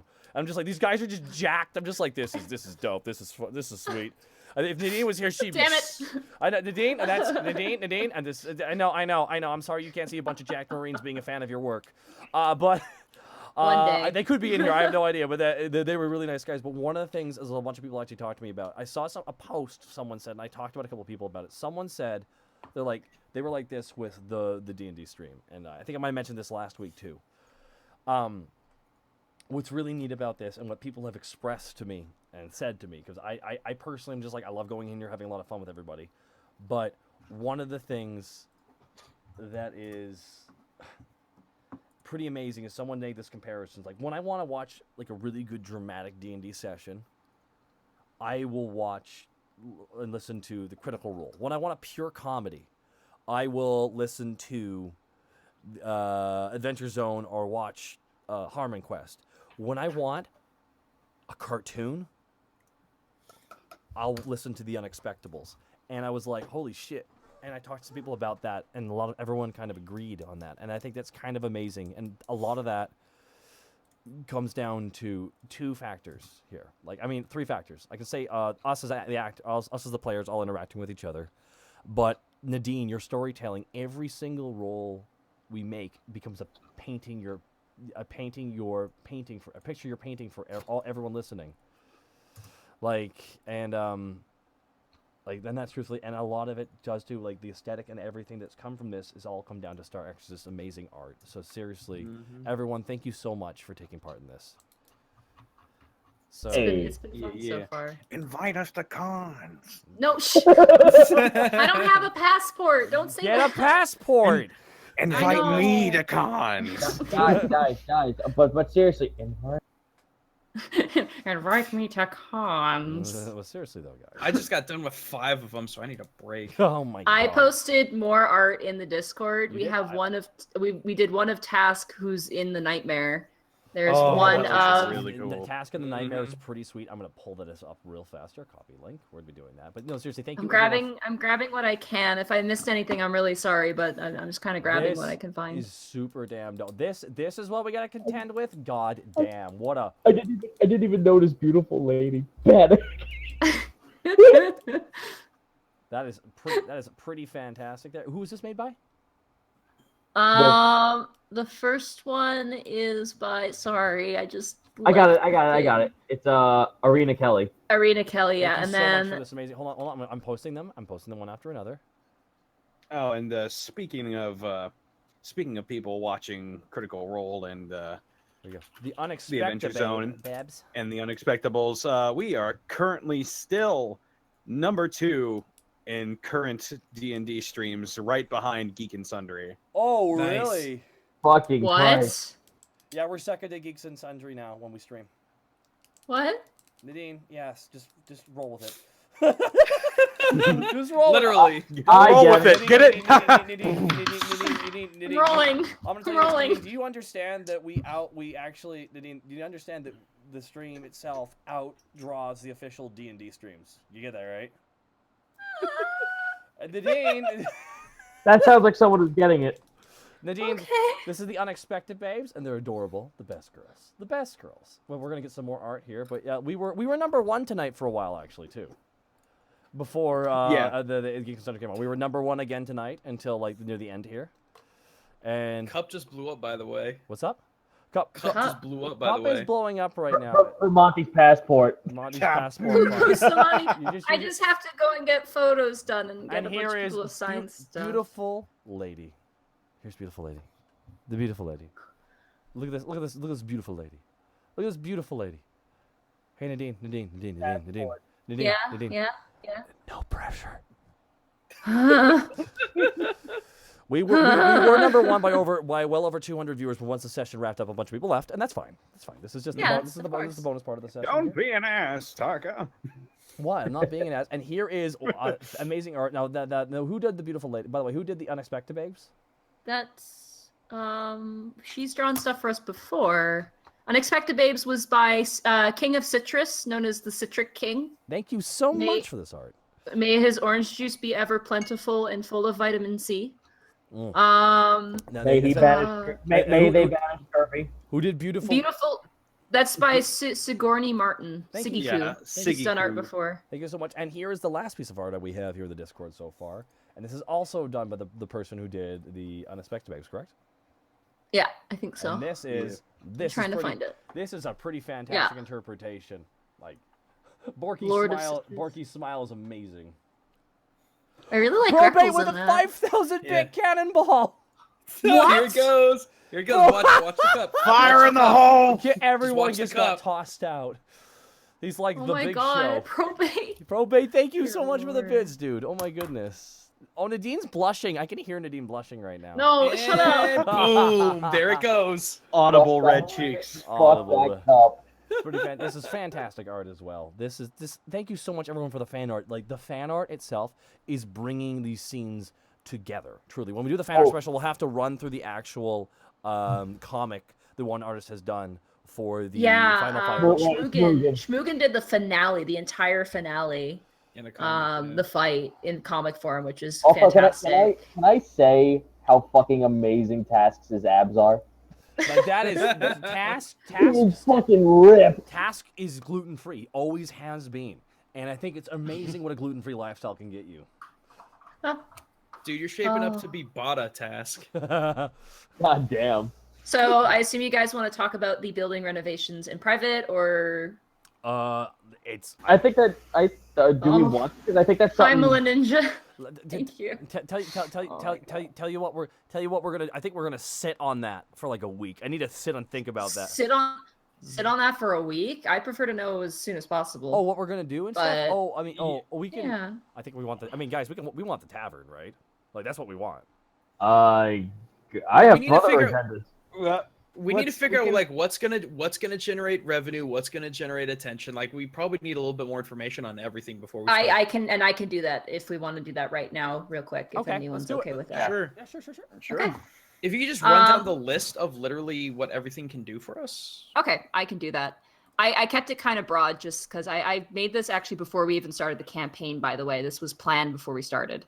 Oh, wow. So your open renovations you have, and this is actually good for the people in the Twitch chat because they can learn what you can do. So by opening a tavern, you will attract guild members. People will join your guild, and they'll have a place to socialize and talk to people and kind of convene. You will serve alcohol, but you would need to, in order to have the tavern run, you would need a bartender. So you'd need a certified bartender. So the bartender would serve drinks and also ensure that no one steals anything in the tavern. Okay. The bathhouse edition is for comfort. It lets you guys clean. It will probably assist in your image when dealing, especially with people like Abacus and Brork, in like kind of the higher levels of the city.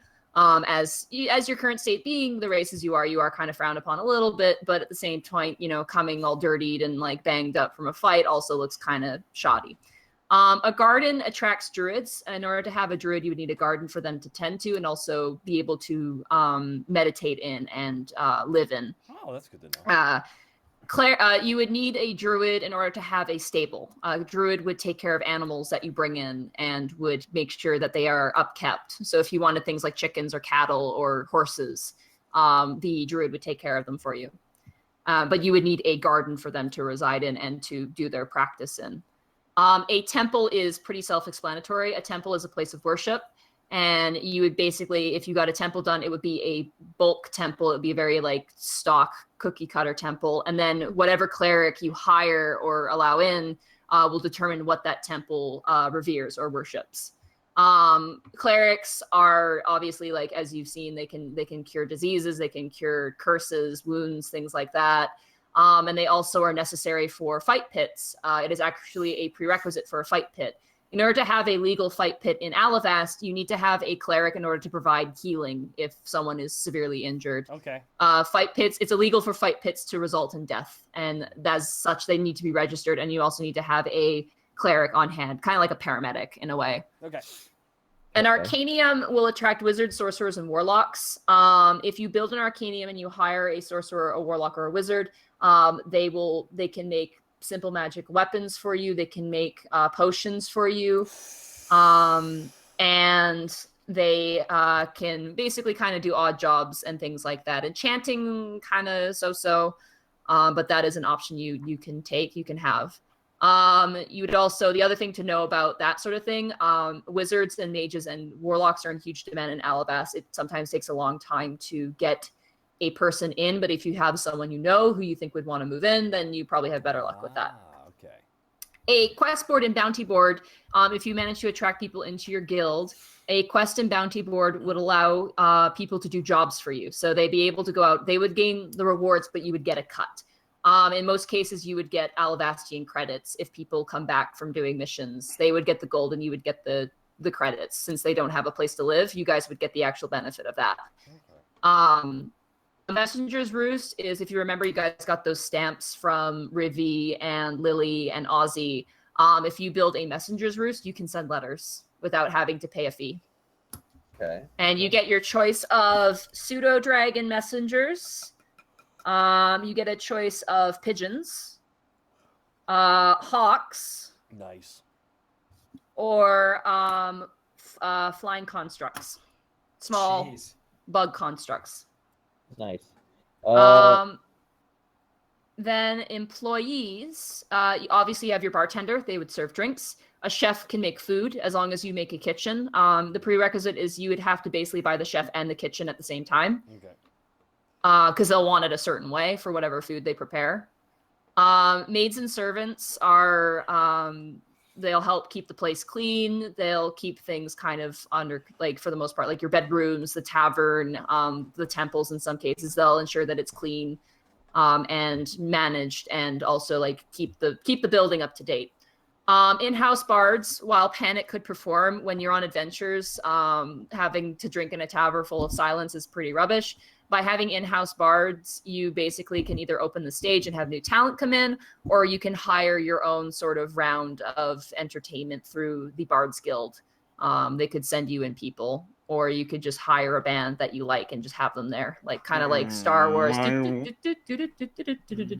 wonder about that. There's a lot of options there for what you can do to hire a bard. There's a lot of different ways you can do that. For lore reasons. Yeah, exactly. No, real quick. All I know is we can have America's Got Talent style show. Oh my god. I hated it. It was complete rubbish. Get off the stage. Wizards, sorcerers, and warlocks, you would want to have an arcanium for them to move into. They cost the most because you're probably going to have to pay and provide them supplies to make the items that you want. So they'll probably ask you for some money just to cover the basic costs for like potion making and like, you know, if you like, oh, I want a magic throwing dagger, they'll be, all right, well, you're going to have to provide me the money to buy the dagger and then I'll do what I can. Okay. A cleric is 1,000 Alivastian credits. If you have a cleric, they will not stay unless you donate items to the temple occasionally. Oh, man. So you'd have to, things like just a little bit of gold here and there, or gemstones, or items that are like kind of reliquary, are items just to give. You don't have to give like a ton, but in order to keep them kind of on your good side, you kind of want to make sure that you're providing to their faith as their faith is providing to you. Can we choose the deity? No, you do a call out and then you'd get someone random. You could turn them away if you don't like them. I like him. He's got bad eyes. He's blind. Yeah. Oh my god. Yeah. Druids are extremely hard to get, especially ones that want to stay within the city walls. Most of them want to work in the actual continent and actually tend to woods, as it is what they're trained to do. But you can find usually apprentices who want to kind of intern in the city and do a job, and they would require a garden. An information broker is you get through the Thieves Guild. They will provide you information at 50 gold per cost, and they will provide that information specifically to you under their sort of service. This is something that you have to find yourself. You can't just like put out a call for an information broker. You need to find one. Man. A bookie requires a fight pit. They allow people to bet on fights. All on me. All on me. I'm going to win this fight. All right. They probably would. They'll be the ones who kind of make the fight pit more popular. If you bet on fight pits, they do better. And then they basically make sure that the fights are rigged to be fair, that there's not like, people aren't just running in there. No one comes in. What was that? Sorry, you kind of. No one comes in with like a weapon, a hidden weapon or some shit. Yeah, something like that. And then guards are pretty obvious. They'll guard your building.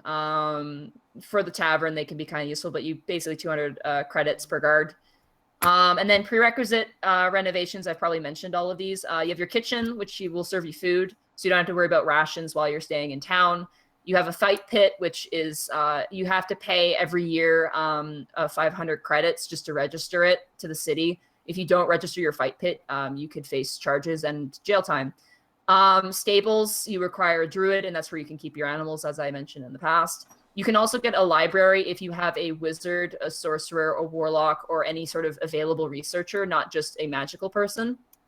And they would basically provide you known information about surrounding areas of Alivast. For example, if you wanted information about demons, because you're dealing with Stilhavity, they could potentially get you information that would aid you in fighting different enemies in different regions of the world. You can also convert part of the space into an inn. This requires 3 maidservants, a tavern. I didn't list the rest, but it requires a decent amount of space, and it takes a while to make.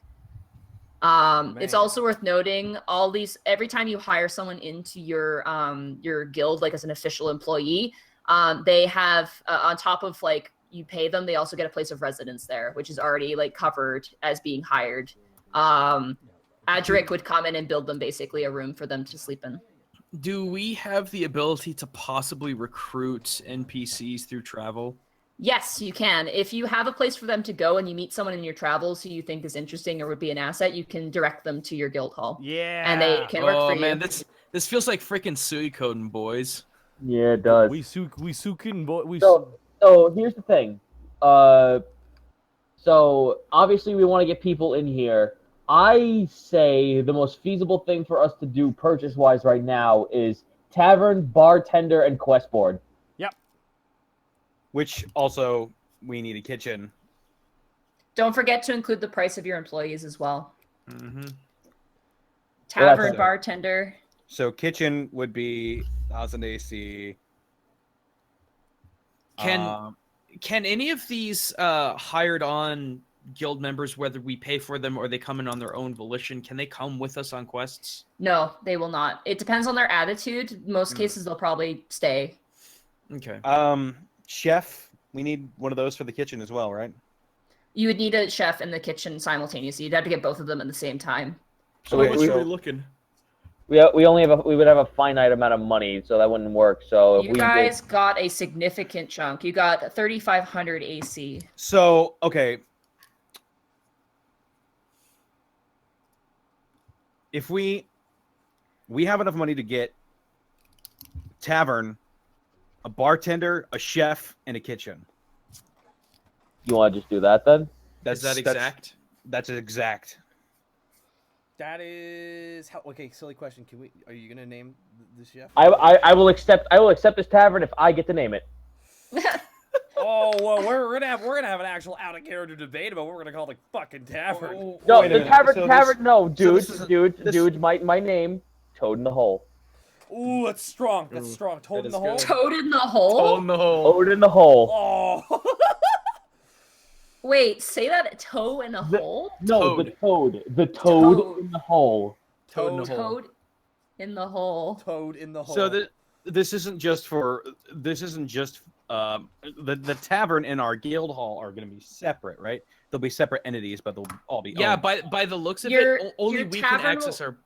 Yeah, only you guys can access your personal bedrooms. That lion carved door is magical and will only let you guys in. Okay, because I'm thinking we all know what the guild name is going to be, right?